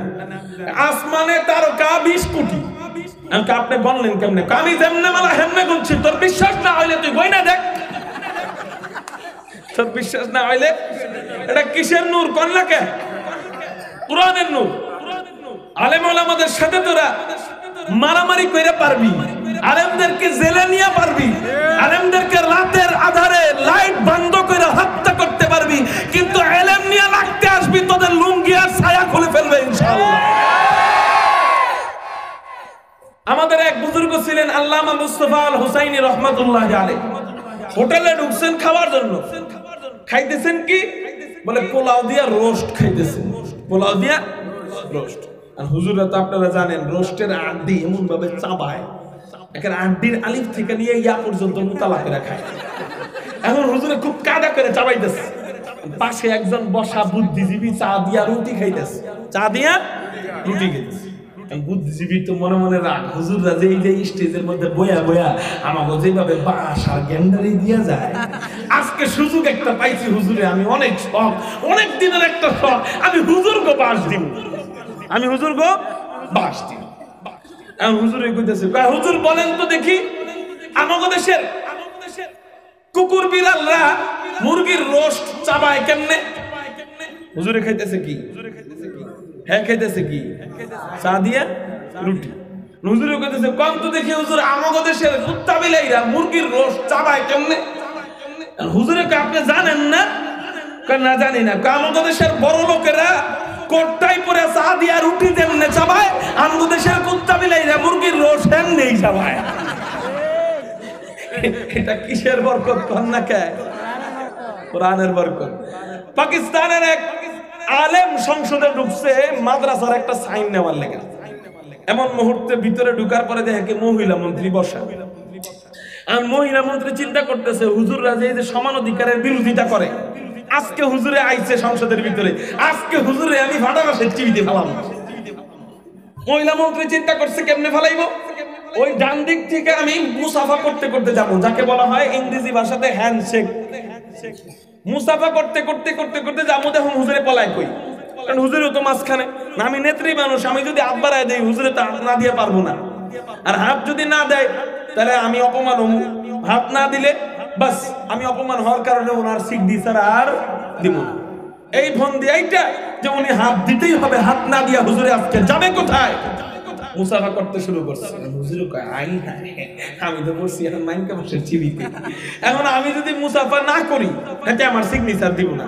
সিগনেচার না দিলে আমার মাদ্রাসার যে বড় একটা স্বার্থ আছে, মাদ্রাসার দ্বীনি স্বার্থ, এই স্বার্থ উদ্ধার হবে না। আর যদি তার সাথে আমি এই স্বার্থ উদ্ধার করতে যাই মুসাফা করি, তাহলে তো আল্লাহর কাছে ধরা খাইতে হবে যে নারীর লোকে মুসাফা করছস, হাতের জিনা করছস। এবং চতুর্দিক দিয়ে ক্যামেরা ফিট করা, সংসদ একেবারে লাইভ হচ্ছে, মানুষ আমাকে কইবে তো লক্ষ হুজুর কি করা যায়? মুসাফাও করতে পারতেছি না, আবার মুসাফা ছাড়াও আমার সিগনেচার দিব না। আল্লাহ পাক হিকমত ঢেলে দিয়েছে। আল্লাহ তো কোরআনে বলেন ইউতিল হিকমাতা মাইয়াশা ওয়া মান ইউতাল হিকমাতা ফাকাদ উতিয়া খাইরান কাসীরা। আল্লাহ যাকে ইচ্ছা তাকে হিকমত দেন, সবাইকে আল্লাহ দেন না, চোরদেরকে আল্লাহ দেন না। তো মুসাফা করতে করতে করতে করতে যখন হুজুর পর্যন্ত আইছে, হুজুর একটা বেডকে দিয়া কয় মুসাফা না আহেন কোলাকুলি করি। এন্ড বেডি কয় আপনি হুজুর মানুষ, আপনি কোলাকুলি কেন করবেন? এখন হুজুরি কইতেছে কয় আপনি হেগুলোকে মহিলা মানুষ হেগুলোকে হ্যান্ডশেক করতেছিলেন কেন? এখন মহিলা হুজুরি কইতেছে এই কথা, মহিলা কইতেছে আমরা এটা দিয়া মুসাফার মাধ্যমে ভালোবাসা বুঝাই, একে অপরে মোহাব্বত বুঝাই। আমি হেগো তুলনায় আপনারা বেশি ভালোবাসি, আহেন কোলাকুলি করি। এটা কিসের বরকত কর না কে? কাসেম নানুতুবি রহমাতুল্লাহি আলাইহির নাম তো শুনছেন। দারুল উলুম দেওবন্দের মুহতামিম, কাসিমুল খায়রাত ওয়াল উলুম, হুজ্জাতুল ইসলাম কাসেম নানুতুবি কে বলে? কাসেম সানি তা और ज़िल्ले वलीउल्लाह था, কাসেম সানি তা और আপনাদের কষ্ট হইতেছে নি? কাসেম সানি তা और ज़िल्ले वलीउल्लाह था, वो खुदा के सरजमी में हुज्जत इस्लाम था, वो खुदा के सरजमी में हुज्जत इस्लाम था। कासिम नानुतुबी के বলে কাসেম নানুতুবি তো সেই কাসেম যে কাসেম আমরা নামের পরে কাসেমি লাগানোর জন্য পাগল। আল্লামা নূর হোসেন কাসেমি, আল্লামা হাবিবুল্লাহ মাহমুদ কাসেমি, আল্লামা খুরশিদ আলম কাসেমি। এই কাসেম সেই কাসেম। এই কাসেম নানুতুবি রহমাতুল্লাহি আলাইহি বলে দিনের বেলা ছাত্রদেরকে ক্লাস করাইতেন, রাতের রাত যখন হইতো ছাত্রদেরকে ঘুম পড়ায় কোথায় যেন চলে যাইতেন। ছাত্ররা একদিন ফোন দিয়ে আসছে, হযরত প্রতিদিন আমাদেরকে ঘুম পড়ায় কোথায় যায়? দারুল উলুম দেওবন্দের মুহতামিম, রাত্রে বেলা কোথায় যায় দেখতে হবে। হুজুরে যখন ছাত্রদেরকে ঘুম পড়ায়া চলে গেলেন, এমন মুহূর্তে ছাত্ররা হুজুরের দূর থেকে পিছু নিলেন। পিছু নেওয়ার পরে দেখেন কি, হুজুরে জাহাজের কিনারে যায়া জাহাজ থেকে যেই সমস্ত মালামাল নামে, সেই সমস্ত মালামালের জন্য কুলির দরকার হয় কি হয় না? ওই কুলির কাজ নেন। ওই কুলির কাজ নিয়ে যেই টাকাগুলা পান, ওই টাকা নিয়ে ভোর রাতে কাঁচামালের দোকানে চলে যান। ভোর রাতে কাঁচামালের দোকানে যাইয়া রাত্রে বেলা সারা রাত জায়গা, সারা রাত মাল বুঝাই মাল নিয়া, মালটাই না গাধার মতো মালটাই না, যেই টাকা কয়টা পাইতেন ওই টাকা দিয়া সকালে বাজার করতেন, ভোর রাতে বাজার করতেন, ভোর রাতে বাজার কইরা ছাত্রদেরকে তাহাজ্জুদের সময় জাগায় দিতেন। জাগায় দেওয়ার পরে ফজরের আগ পর্যন্ত হুজুর ছাত্রদের জন্য সেই খানা রান্না করতেন। ফজরের পরে সকাল যখন হইতো ছাত্রদের সামনে সেই খানা পেশ করতে। এই কাসেম নানু তুমি সেই কাসেম। আহা, একদিন ছাত্ররা দেখে কি প্রতিদিন কে যেন তাদের জুতা পরিষ্কার করে রাখে। প্রতিদিন একদিন এক ছাত্র জাগনা থাকছে যে দেখবো প্রতিদিন জুতা পরিষ্কার কে করে। হঠাৎ করে একদিন দেখে কি কে যেন একটা রুম থেকে বের হয়ে অন্ধকার মুখ চোখ ঢাকা আইসা ছাত্রদের জুতা পরিষ্কার করে সুন্দর মতো রাইখা দিচ্ছে। রাইখা দেওয়ার পরে ওনারা মনে করছিল বাহির থেকে কেউ আসে, সবাই মিলে যায় ধরছে। ধরার পরে দেখে কি কাসেম নানুতুবি রাহমাতুল্লাহ আলাইহি। কয়েকজন ছাত্র কাঁদতে কাঁদতে বেহুশ হয়ে গেছে। কারণ ওই ছাত্র আর বর্তমান ছাত্র এক না। বর্তমান ছাত্ররা তো পারে না উস্তাদরে মাইরে ফেলার জন্য, কিন্তু আগের জামানার ছাত্র এক একজন ছাত্রই আশরাফ আলী থানভী, এক একজন ছাত্র শিব্বির আহমদ ওসমানী, এক একজন ছাত্র হুসাইন আহমদ মাদানী। এই ছাত্রগুলা দেখে হুজুর আমাদের জুতা পরিষ্কার করছে, এটা দেখে সাথে সাথে বেহুশ হয়ে গেছে। তো কেউ হুজুরকে কিচ্ছু জিজ্ঞাসা করার সাহস পাচ্ছে না, ঠক হয়ে গেছে। একজন উস্তাদ দারুল উলুম দেওবন্দের উনি জিজ্ঞাসা করছে, হযরত আপনি এটা কি করতে গেলেন? প্রত্যেকটা ছাত্রের চোখে পানি দেখেন, প্রত্যেকটা উস্তাদের চোখে পানি। কিছু ছাত্র বেহুশ হয়ে গেছে, আপনি কি করতে গেলেন? এটা কেন করতে গেলেন আপনি? কাসেম নানুতুবি বলেন, ওগো ভাই শোনো, আমার এমন কোন আমল নাই যে মাওলার দরবারে পেশ করতে পারবো। মালিক যখন জিজ্ঞাসা করবেন কাসেম আমার কাছে কি নিয়ে আসছিস, মাওলারে বলতে পারবো আল্লাহ কিছুই আনতে পারি নাই, একটু তাকায় দেখো তোমার তলবে আলেমদের একটু খেদমত করছিলাম, একটু জুতা টানছিলাম, যদি আল্লাহ এই উসিলায় কাসেমকে মাফ কইরা দেয়।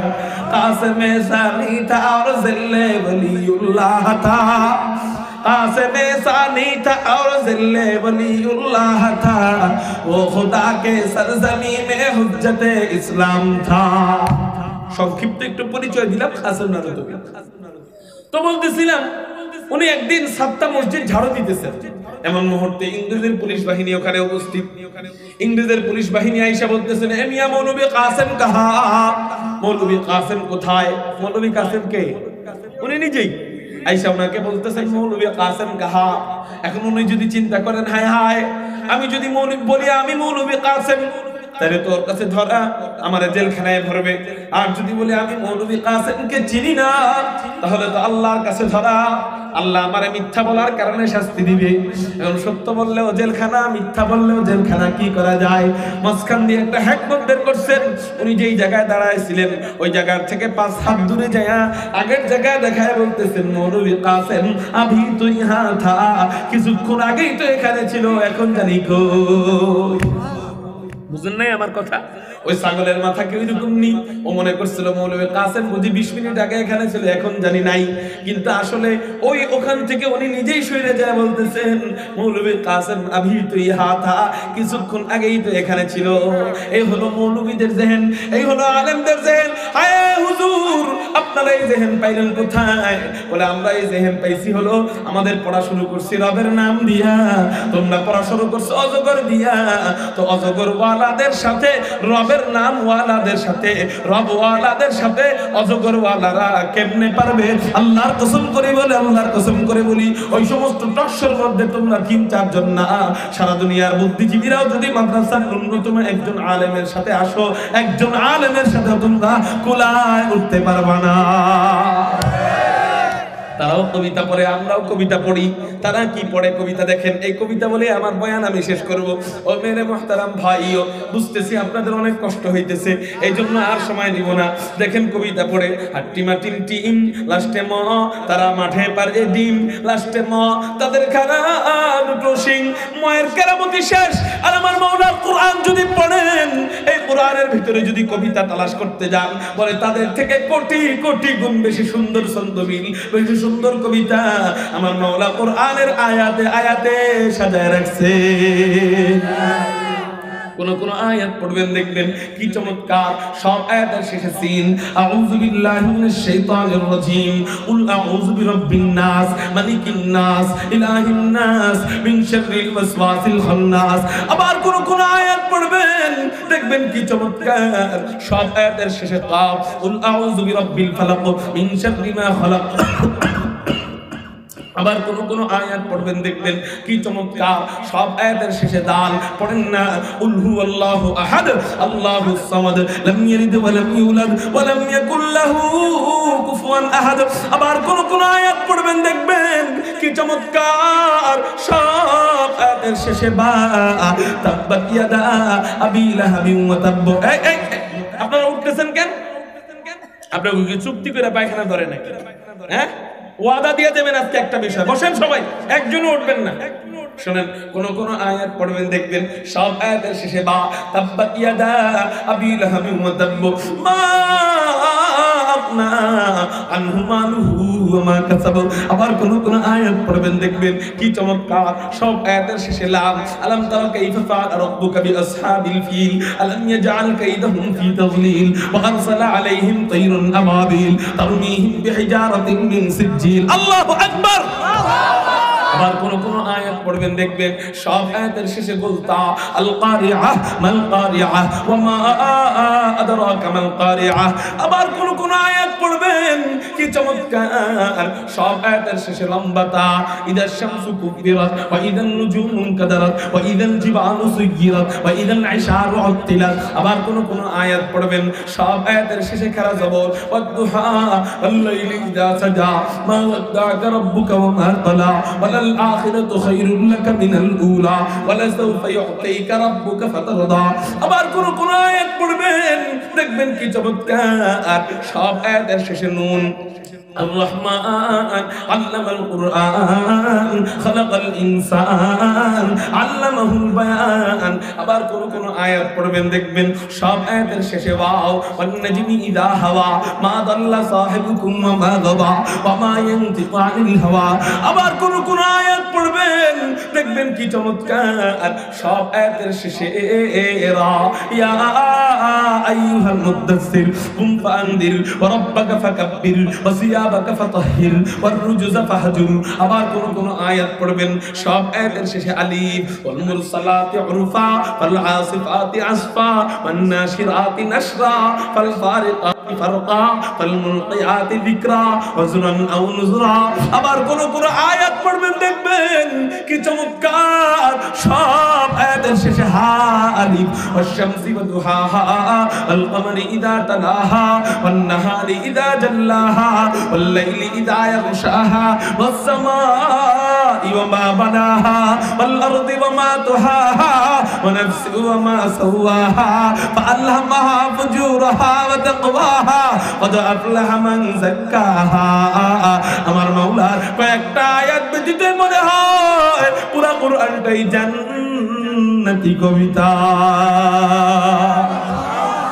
এমন একটা দামি কিতাব ফলায়া, কই লন্ডন পড়া পড়াই, কই আমেরিকান পড়া পড়াই, না আমেরিকা না লন্ডন সে হোল পাত, না আমেরিকা না লন্ডন সে হোল পাত, হামে মস্তে মদিনা কর খোদায়া।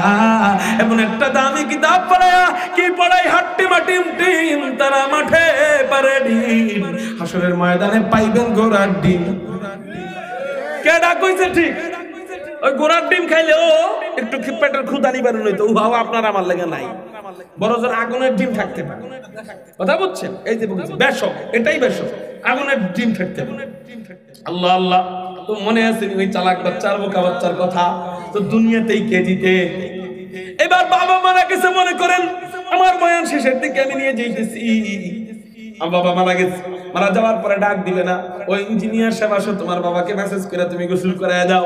ডাক দিবেন, ও ডাক্তার সাহেব আসো। আল্লাহর কসম দেখবে ওর কোনো হাফেজ বাচ্চা আছে কিনা, ওর কোনো হাফেজ আলেম সন্তান আছে কিনা। ও হাফেজ আব্দুর রহমান ওই বোকা বাচ্চাকে ডাক দিবে, ও বাবা তোমার এই দুই হাত দিয়া আল্লাহ পাকের কোরআনের আয়াত, কোরআনের পৃষ্ঠা কত লড়ালড়ি করছো, এই দুই হাত অনেক বরকতওয়ালা, তোমার এই দুই হাত দিয়া একটু তোমার বাবাকে মেসেজ কইরা তুমি রসুল করাইয়া দাও, যদি যদি যদি আল্লাহ এই উসিলায় তোমার বাবাকে জান্নাতি বানায়া দেয়। এবার ওই বাচ্চা গোসল করাবে। এবার জানাজার সময় হয়েছে, জানাজাকে পড়াবে। ইঞ্জিনিয়ার, ডাক্তার, ডক্টর, ব্যারিস্টার, তো জানাজাকে পড়াবে। ডাক দেয়, ও হাফেজ আব্দুর রহমান তুমি আসো, তোমার বাবার জানাজা তুমি পড়াও। এবার জানাজা পড়ায়। আল্লাহু আকবার, সুবহানাকা আল্লাহুম্মা ওয়া বিহামদিকা ওয়া তাবারাকা ইসমুকা ওয়া তাআলা জাদ্দুকা ওয়া জাল্লা সানাউকা ওয়া লা ইলাহা গায়রুক। আমি কসম কইটা বললেও ভুল হবে না রে ভাই। তখন প্রত্যেকটা মা, প্রত্যেকটা বাবা গর্ব কইরা আল্লাহর কাছে বলতে থাকে, আল্লাহ ও ফেরেশতারা তাকায়া দেখো, আমি মারা গেছি তো কি হইছে, এমন একটা রত্ন আমি রেখে আসছি যেই রত্নটা আমি মারা যাওয়ার পরেও কাজে লাগতেছে। ওই বোকা বাচ্চারে নিয়া সমাজে মুখ দেখাইতে পারতো না, এখন গর্ব করে কোথায় যায় বলেন না? মারা যাওয়ার পরে কবরে যায় আল্লাহর কাছে গর্ব করে, রাসূলের ওই ফেরেশতাদের কাছে গর্ব করে। আর যেটা নাকি আপনি কোরআন হাদিস শিখান নাই, আপনি ডাক্তার হন সমস্যা নাই, ব্যারিস্টার হন সমস্যা নাই, তবে কোরআনের নূর থাকার দরকার ছিল, হাদিসের নূর থাকার দরকার ছিল, দোয়া কালাম জানা দরকার ছিল। কিন্তু অধিকাংশই দেখা যায় মাদ্রাসায় যারা পড়ে না, জানাজার দোয়া পারে না। পারে? তখন এগো জানাজার দোয়া কি পারে না তো কি করব?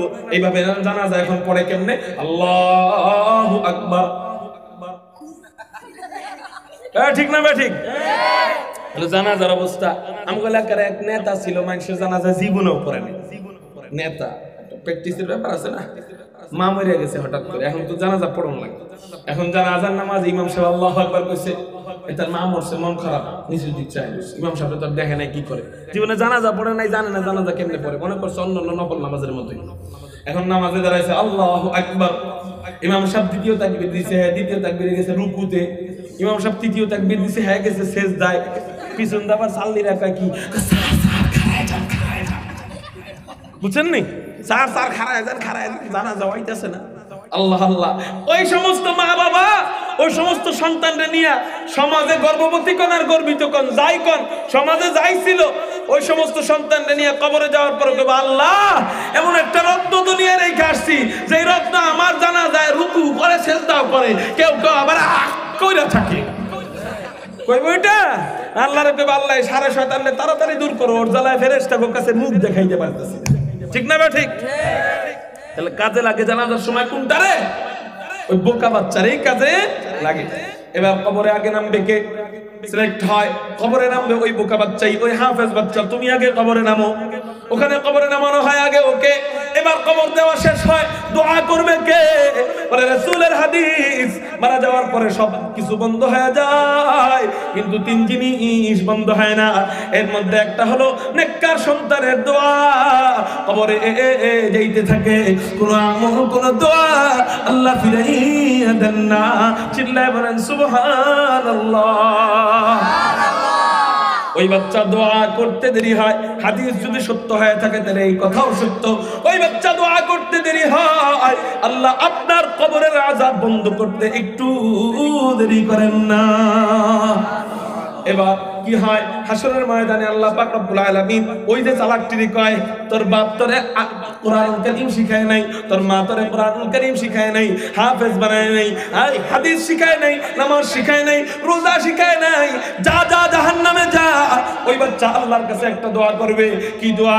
বলবে, আল্লাহ যেই মা বাবা আমাকে কোরআন শিখায় নাই, আমাকে হাদিস শিখায় নাই, আমার নামাজ শিখায় নাই, আমার রোজা শিখায় নাই, হজ যাকাত শিখায় নাই, ওই মা বাবাকে আগে জাহান্নামের দরজার সামনে দাও, ওই মা বাবার বুকে পাড়া দিয়ে আমি জাহান্নামে যাব। একটু কল্পনা করেন, আপনার বাচ্চা আপনার জন্য দোয়া করবে, বদদোয়া, যে আমার মা বাবাকে জাহান্নামের দরজার সামনে দাও। এবার দেওয়া হবে, বুকে পাড়া দিবে, পাড়া দিয়ে বলবে, ও মা তুই না আমারে কত মহব্বত করতি, 10 মাস 10 দিন পেটের মধ্যে রাখছিলি, ও বাবা তুই না আমারে কত মহব্বত করতি, দুইজনে মিলে 60-70 বছর জিন্দেগি বাঁচমু, সেই জন্য কত কিছু কইরা রাখলি, এখন দেখ তাকাইয়া এই জাহান্নামে কোটি কোটি কোটি কোটি কোটি কোটি বছর পড়তে দিতে হবে। কোটি কোটি বছর এই সাপগুলো আমাকে ধ্বংসন করবে। এই বাজানটারে, এই কুটুমটাকে একটা মশার কামড় দিতে দিতি না, এখন তাকায় দেখ কত সাপ আমারে কামড়াবে। সেই জন্য তোরা কিছুই করলি না রে মা। তোর মতো নিষ্ঠুর মা, তোর মতো নির্লজ্জ মা, তোর মতো নিষ্ঠুর বাবা, তোর মতো নির্লজ্জ বাবা আল্লাহ জগতে আর কেউই হতে পারে না। এই কথা বলে আপনার সন্তান আপনার বুকে আর মুখে লাথি দিয়ে জাহান্নামে পড়ে যাবে, আর আপনাদেরকে আল্লাহ জাহান্নাম দিয়ে দিবে। বলেন, আপনার সন্তান যখন আপনার বুকে পাড়া দিয়ে এই কথাগুলা বলবে, ও ভাইরা আমার, ও যুবক ভাইরা আমার, ও বুড়া বাজানরা আমার, সন্তান যখন বুকে পাড়া দিয়ে এই কথা বলবে, বলেন আল্লাহর কাছে আপনি কি জবাব দিবেন? কারো কাছে কোনো জবাব আছে? আছে ভাই, কারো কাছে কোনো জবাব? আর যে সন্তানটারা কষ্ট টষ্ট করে হাফেজ বানাইছে, ওই সন্তানদের আল্লাহ কি কইব? হাফেজ বাচ্চা যা জান্নাতের মধ্যে ঢোক, তবে স্পেশাল একটা পুরস্কার আছে হাফেজের জন্য। কি? এক এক আয়াত তেলাওয়াত করবি, আল্লাহ পাক রব্বুল আলামিন এক এক আয়াতের বিনিময়ে এক এক তলা বিল্ডিং এর মালিক বানাইয়া দিবে। তাহলে কোরআনুল কারীমের আয়াত কয়টা? ৬০০০। এটা একটা ভুল রিওয়ায়াত, আপনারা গণনা করে দেখবেন, এটা সঠিক না। সঠিক হলো ৬২৩৬টা। কয়টা উঠতেছে কেন ভাই? আর একটু চাইপা ধরে রাখা যায় না? একটু বসেন, একটু। এই যে এই বিল্ডিং এর হিস্ট্রিটা বইলেই শেষ। ৬২৩৬টা বর্তমান মুহাক্কিক উলামায়ে কেরাম এটাই বলতেছেন। তো ওই বাচ্চাটা ৬২৩৬ আয়াত তেলাওয়াত করবে, আল্লাহ পাক রব্বুল আলামিন সাথে সাথে ৬২৩৬ তলা বিল্ডিং এর মালিক বানায় দিবেন। এখন আপনাদের কাছে আমার একটা প্রশ্ন, বলেন তো দেখি, ওই বিল্ডিংটা জান্নাতের ওই ৬২৩৬ তলা বিল্ডিংটা দুনিয়ায় যদি রাখা হইতো, তাহলে ওই বিল্ডিং এর আগাটা কোথায় যায় ঠেকতো? বলেন, ওই পুরো ৬২৩৬ তলাটা দুনিয়ায় রাখা হয়েছে, রাখার পরে নিচের তলাটা জমিনের সাথে ঠেকছে, উপরের তলাটা কোন জায়গায় ঠেকতো বলেন তো দেখি? জোরে বলেন, রাস্তে হয়ে গেছে, জোরে বলেন। এটা আমরা নিজেরাও খেপটা, আমগো ধারণাও খেপটা, আমরা নিজেরাও ফকিন্নির ঘরের ফকিন্নি, আমগো ধারণাও ফকিন্নি। আপনি কইতে পারেন হুজুর গালি যে দিলেন এটা কি ঠিক নেই? এই আল্লাহ আমগো কইছে আমরা ফকিন্নি। ওয়াল্লাহুল গনিয়্যু ওয়া আনতুমুল ফুকারা, তোরা ফকির, আল্লাহ ধনী। বুঝছেন নি? আমরা ফকির, আমগো ধারণাও ফকিন্নি মার্কা। এই ধারণাও যে করছে খারাপ না, মোটামুটি ধারণা, মোটামুটি ধারে কাছে দূরের কথা। আমাগো হিসাবে, বান্দা হিসাবে ধারণা মোটামুটি ঠিক আছে, কারণ আসমান কি নিচে নাকি? একটা হিসাব দিছি না একটু আগে, তারকার থেকে এক এক সেকেন্ডে ৩.৫ লক্ষ মাইলের বেশি গতিতে আলো ছোটে, তাহলে আসমান কি নিচে? কত উপরে? তাহলে আমরা মনে করলাম কি আসমান পর্যন্ত, ঠিক না? এই মিয়া হাজাইরা কথা বল, আসমান পর্যন্ত এত উপরে পর্যন্ত উঠবো নাকি? আসমান পর্যন্ত এই বিল্ডিং এর আগা ঠেকবো? আসমান কি নিচে? আসমান অনেক উপরে না? তাহলে ওই বিল্ডিং কি আসমান পর্যন্ত ঠেকবো? আরো নিচে থাকবো না? এখন আরো বড় ফকির না, একটু আগে যাও ধারণা করছেন, এখন ঠেলার ঠেলায় আরো কম করতেছে। শোনেন তাহলে ওই বিল্ডিং এর সাইজ কতটুকু শুনবেন নি? বলবো নি? বলে ওই বিল্ডিং কত বড় তা আমি জানি না, ওই বিল্ডিং এর এক এক তলা কত বড় তাও আমি জানি না। সুবহানাল্লাহ। ওই বিল্ডিং এর এক এক তলার ভিতরে এক এক ফ্ল্যাট কত বড় তাও আমি জানি না। ওই এক এক ফ্ল্যাটের ভিতরে এক এক রুম কত বড় তাও আমি জানি না। ওই এক এক রুমের ভিতরে এক এক খাট কত বড় হবে, খাট এতটুকু শুধু আপনাদেরকে হাদিস থেকে শোনাই। তিরমিজি শরীফ ২য় খণ্ডের মধ্যে হুজুর আকরাম সাল্লাল্লাহু আলাইহি ওয়াসাল্লাম বলেন, জান্নাতীদের যে এক একটা খাট হবে, খাট কোন কোন জান্নাতীর এমন খাট হবে, এমন খাট যে খাটটা যদি দুনিয়ায় রাখা হইতো, খাটের নিচের জায়গা জমিনের সাথে ঠেকে যেত, খাটের উপরের অংশ বিছানাটা আসমানের সাথে ঠেকে যেত। আমরা নিজেরাও ফকিন্নি, আমগো ধারণাও ফকিন্নি, আমরা তো মনে করছিলাম ৬,২৩৬ তলা বুঝি আসমান পর্যন্ত ঠেকবে। দ্বিতীয়বার ধাক্কার ঠেলায় বলছি কি হুজুর আসমান পর্যন্ত যাইব না। এখন তো ৬,২৩৬ তলা বহু দূরে থাক, ওই বিল্ডিং এর ভিতরে যে এক এক রুম থাকবে, এক এক রুমের এক একটা খাটই হবে আসমান পর্যন্ত। এবার একটু চিন্তা করেন না, ওই খাটটা যেই রুমে থাকবে ওই রুমটা না জানি কত বড়। আমার তো মনে হয় ওই এক এক রুমের ভিতরে যদি পুরো দুনিয়া লক্ষটাও ভরা হয়, তারপরেও রুমের ভিতরের জায়গা খালি থাকবে। এক খাঁটি যদি এত বড় হয়, এবার ওই রুম থেকে কত বড়? আমার মনে হয় ওই রুমে এরকম দুনিয়া যদি কয়েক হাজার লক্ষ শতটাও ভরা হয়, তা ওই রুমও খালি থাকবে। এক রুম যদি এত বড় হয়, এবার বলেন ওই রুমটা যেই ফ্ল্যাটে, ওই ফ্ল্যাটটা না জানি কত বড়। আল্লাহু আকবার। এবার বলেন ওই ফ্ল্যাটটা যদি এত বড় হয়, ওই ফ্ল্যাটটা যেই তলায়, ওই তলাটা না জানি কত বড়। এবার বলেন ওই তলাটা যেই পুরো বিল্ডিং এ ৬,২৩৬ তলাটা না জানি কত বড়। চিল্লায় বলি সুবহানাল্লাহ। তাহলে ওটার দ্বারা কাছেও নাই আমাকে ধারণা। পুরা বিল্ডিংটাই এরকম দুনিয়া কোটি কোটি কোটি কোটি কোটি কোটি ভরা যাইব এক বিল্ডিং এর ভিতরে। সুবহানাল্লাহ। আর আমরা ধারণা করছিলাম পুরা বিল্ডিং বুঝি আসমান পর্যন্ত, কইছি না? তাইলে বলেন ভাগ্যবান বাবা সে যে নাকি তার সন্তানদেরকে ওইরকম একটা বিল্ডিং গিফট দিল, আর পোড়া কপাল বাপ সে যে নাকি তার সন্তানকে ওইরকম একটা বিল্ডিং দিতে পারলো। তাহলে আজকে আপনারা একটা ওয়াদা দিয়ে যাবেন ইনশাআল্লাহ। রাজি আছেন নি?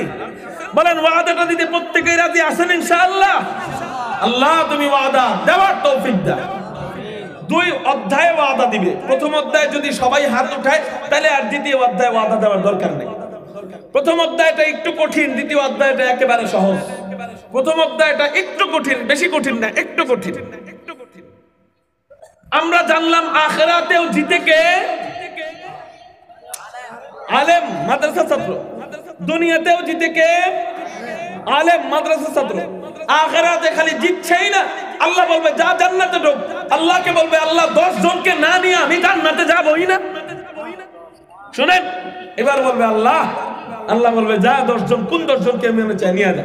আল্লাহকে বলবে আল্লাহ আমার মাকে জান্নাত দাও, আমার বাবাকে জান্নাত দাও, আমার ভাইকে জান্নাত দাও। আল্লাহ যাদের উসিলায় আজকে আমি হাফেজ হইতে পারছি, তারা থাকবে জাহান্নামে আর আমি থাকবো জান্নাতে। তা হয় না। আল্লাহ যে নাকি আমার চালের টাকা দিছিল, আমার ডালের টাকা দিছিল, আল্লাহ আমার টিনের টাকা দিয়েছিল, আল্লাহ আমার ছাদের টাকা দিয়েছিল, আমার জমিনের টাকা দিয়েছিল, তাদের উসিলায় আজকে আমি হাফেজ, তারা থাকবে জাহান্নামে, আমি থাকবো জান্নাতে। তা তো হইতে পারে না। আল্লাহ তাদেরকেও জান্নাত দিয়ে দাও। এইরকম করে করে করে করে ও সহ 11 জন সুপারিশকৃত 10 জন, ও সহ 11 জনকে আল্লাহ পাক রব্বুল আলামিন জান্নাতি বানায়া দিবে। আহা, নিজের ঘরের থেকে যদি একজন সুপারিশ করনেওয়ালা বানায় না রাইখা যায়, মানুষের পোলাপান আমি সুপারিশ করব? আরে মেয়ে, মানুষের পোলাপান তো মা বাবার এই চিনে না হাসরের ময়দানে। মা বাপ সন্তানরে চিনবে না, সেদিন মানুষের পোলাপান আপনারা চিনবো? যদি একটা সন্তান সুপারিশ করনেওয়ালা বানায় যাইতে পারি, কত লাভ, ঠিক না? তাহলে আমরা একটা ওয়াদা দিব। 1 নম্বরে, হযরত আমি জানলাম দুনিয়াতে, এতদিন মনে করছিলাম দুনিয়াতে বুঝি আলেমরা হারে, কিন্তু দেখলাম যুক্তি তর্কর দিক দিয়া, কোরআন হাদিস দিক দিয়া, সব দিক দিয়া আলেমরা দুনিয়াতেও জিতে, আবার আখিরাতেও জিতে। হযরত আমার যে কয়জন সন্তান হয়, সেই কয়জন সন্তানকে আমি এমন বানাবো যে সন্তানগুলো আমার জানাজা পড়ানোর যোগ্যতা রাখে। প্রত্যেকটা সন্তান জানাজা পড়ানোর যোগ্যতা রাখে। কোন সন্তান যেন জানাজার মধ্যে করে না থাকে। হুজুর আমি আমার এমন কয়টা সন্তান বানাবো যে প্রত্যেকটা সন্তান আমার কবরে নামবে, যে প্রত্যেকটা সন্তান আমাকে গোসল দিবে, যে প্রত্যেকটা সন্তান হাসরের ময়দানে যাওয়ার পরে আমাকে নিয়ে টানাটানি শুরু করবে। ও বলবে আমি আমার বাপরে নিব, আরেকজন বলবে আমি আমার বাপরে নিব, এরকম টানাটানি শুরু করে দিবে। কারা কারা ওয়াদা দিতে রাজি? শুধু নিয়ত না, তালে তালে হাত উঠাবো না, হাত উঠাবো তো ওয়াদা দেওয়ার নিয়তে আল্লাহ কবুল করবে। কারা কারা প্রত্যেকটা সন্তানকে হাফেজ আলেম বানাতে বর্তমানে প্রস্তুত হয়ে গেছেন? আল্লাহু আকবার বলে হাত উঠান। বিয়া করার নিয়ত নাই? হাত উঠা বেটা। বিয়া করার নিয়ত নাই? নিয়ত নাই? আল্লাহুম্মা বিসমিকা আমুতু আসিলা না, এখন ওয়া আহইয়া, আচ্ছা ঘুমাইতেছ, ঘুমা। আলহামদুলিল্লাহ আমরা প্রত্যেকটা সন্তানকে দ্বীনের মুজাহিদ, দ্বীনের খাদেম, কুরআনের মেহমান, আমাকে জান্নাতে নেওয়ার জন্য টানাটানি করবে আমার প্রত্যেকটা সন্তান এমন বানাবো। রাজি আছি ইনশাআল্লাহ? হাত নামান। আমার মাহফিল আজকে কামিয়াব। আজকে মাহফিল, কারণ এটা নিয়ত করেন নাই আপনারা, এটা ওয়াদা দিছেন। কি দিছেন? আমার যুবক ভাইরা, কলিজার টুকরারা, ওয়াদা দিছো না ইনশাআল্লাহ? ওয়াদা মুসলমান মইরে যেতে পারে, তাও ওয়াদার খেলাফ করতে পারে। ওয়াদা খেলাফকারী মুনাফিকের আলামত। কেমনে যায়, কেমনে যায়? এই শোনেন, আপনারা শোনেন, এতক্ষণ দুই একজন উঠছেন, তেমন কিছু কই নাই। এখন যদি কেউ ওঠেন, হেঁটে হইলো আমাদের দেশের চাচা হইনা যান। এখন যদি কেউ ওঠেন, এই চাচা উঠে গেছে গেছে, বাকি আমাদের দেশের আন্তর্জাতিক খ্যাতি সম্পন্ন কিপটা, কথা বলছেন? এখন আর উঠুন যাবেন, এখন যেই উঠবো হেঁটে এলো আমাদের দেশের আন্তর্জাতিক খ্যাতি সম্পন্ন কিপটা। আগামী কালকের দিকে কিপটা। অল্প একটু টাইম থাকবেন না ইনশাআল্লাহ? এই মাদ্রাসার জন্য, দ্বীনের খেদমত করার জন্য, দ্বীনের খাদেমদের জন্য একটু থাকবেন না? প্রথম ওয়াদাটা একটু কঠিন, প্রত্যেকটা সন্তানকে আমরা হাফেজ আলেম বানাবো। কঠিন কাজ যেন আল্লাহ সহজ করে দেয়, আমিন বলেন। দ্বিতীয় ওয়াদা, যারা দ্বিতীয় অপশনে, দ্বিতীয় অধ্যায় যারা হাত উঠান নাই, চিন্তা করছে হুজুর সবগুলো সন্তানদের হাফেজ আলেম বানাইলে তাহলে দুনিয়া চলুন কেমনে? কিছু পোলাপান ইঞ্জিনিয়ার, ডাক্তার, ডক্টর বানাইতে হয়। তাদেরকে বলবো, ভাই অনেকে ইঞ্জিনিয়ার বানাইতে বানাইতে বাপ কবরে গেছে গা, ঠিক না ভাই? ঠিক। ডাক্তার বানাইতে বানাইতে পোলারা দেখে যেতে পারে না, কবরে গেছে গা। তাও বলবো আপনাদের জন্য আমি দ্বিতীয় অপশন রাখলাম, যারা হাত উঠান নাই। আপনাদেরকে বলবো, আপনারা নিয়ত করেন, আপনাদের যে কয়জন সন্তান হয় তাদের থেকে কমপক্ষে একজনকে হাফেজ বানাবেন। যারা হাত উঠান নাই তারা এবার হাত উঠান, হুজুর কমপক্ষে একজনকে হাফেজ বানাবো। দ্বিতীয় নাম্বারের অপশন এটা। আল্লাহু আকবার বলে একটা হাত উঠান। ও তাহলে সবই প্রথমে হাত উঠে ফেলছেন, তাহলে আলহামদুলিল্লাহ করেন। বলছিলাম প্রথম অপশন হয়ে গেলে আর দ্বিতীয় অপশন দরকার নাই। সাবধান উঠবেন না, কিন্তু আলাদা পিসপটের ব্যবস্থা আছে, তাও এখন ওখানে যাওয়া যাবে না। ওখানে মানে বুঝছেন তো, ওখানে যাওয়া যাবে না। শোনেন, এই মাদ্রাসার জন্য এখানে যদিও বাচ্চারা এখন এই মুহূর্তে খেলাধুলা করবে, কিন্তু ওদের ভবিষ্যতে এই জায়গাটাও একদিন মাদ্রাসার বিল্ডিং হবে, ঠিক না ভাই? ঠিক। এখানে ছাত্ররা বসে ওদের ভবিষ্যতে কোরআন পড়া শুরু করবে, হাদিস চর্চা শুরু করবে, মাদ্রাসা আস্তে আস্তে বড় হবে, জায়গা জমি লাগবে, তো এই জায়গার মধ্যে বিল্ডিং ভবিষ্যতে হবে কি হবে না? এই জন্য এই জায়গার জন্য মাত্র 1100 করে টাকা। আমি বলেন তো দেখি, কোরআন শরীফের পারা কয়টা? 30টা না? কোরআন শরীফের পারা 30টা। আচ্ছা বলেন তো দেখি, মানুষের জীবন পেটে আসার পর থেকে কয়দিন পর পর পরিবর্তন হয়? জোরে বলেন। 40 দিন পর পর পরিবর্তন হয় না? 40-এর আলাদা অনেক ফায়দা আছে, অনেক বরকত আছে। 40, আমি 40 জন বীর মুজাহিদ চাই। পুরা 1 মাসে পারেন 1 মাসে দিয়ে দিবেন, পুরা মাসে 1100 করে টাকা দিতে কি পারবে না? এটা যদি কেউ বলে, বলো তো বিশ্বাস করবে? পোলাপান পাপ মানুষও পারবে মা বাবার থেকে আইনা দিতে। আমি তলবে ইলমদের খেদমত আজকে একটু করে যান। মুখের ঘা নিয়া আমি আপনাদের সামনে কথা বলছি, বাম সাইড ফুলে রয়েছে, যে কয়বার কথা বলছি প্রত্যেকবার কামড় লেগে যেতে রয়েছে, এই জন্য জিহ্বাটা একটু বেঁকা করে কথা বলতে হয়েছে। তলবে ইলমদের একটু খেদমত করে যান। রশিদ আহমদ গাঙ্গুহির মতো মানুষ, আসিফ নানুতুবির মতো মানুষ তলবে ইলমের জুতা সুজা করতো, প্রত্যেক রাতে জুতা পরিষ্কার করতো। আমি আপনি বলেন, আল্লাহ যখন যদি বলে হাসরের ময়দানে আমার মেহমানরা মাদ্রাসায় না খায়া থাকতো, আমার মেহমানরা জায়গা জমির বালুর অভাবে থাকতো, আর তুমি ঘরের মধ্যে আরামে থাকতা, অথচ তুমি আজকে জান্নাতি হইতেছো মেহমানদের উসিলায়। বলেন তো আজকে আপনি নামাজ শিখছেন কাদের উসিলায়? আলেমদের উসিলায়। আলেম তৈরি হয় কই? নামাজি হয় আদি অনন্তকাল জান্নাতি হইতে পারবেন, তাহলে কাদের উসিলায় হইতে পারতেছেন আদি অনন্তকাল জান্নাতি? আলেমদের উসিলায় না, এই মাদ্রাসা ছাত্রদের উসিলায়। আল্লাহ যখন জিজ্ঞাসা করবে, যাই বান্দা সারা জীবন আদি অনন্তকাল তুমি জান্নাতে থাকবে, ওদের উসিলায়, ওদের জন্য তুমি কি করছো বলো? বলেন, আমরা একটু কিছু বলার মতো আমাদের ভাষা থাকতে হবে না? এই জন্য বেশি কঠিন না, আমরা একটু পট পট করে 40 জন পুরুষ দাঁড়ায় যাবো হুজুর, 40 ট্রাক আমরা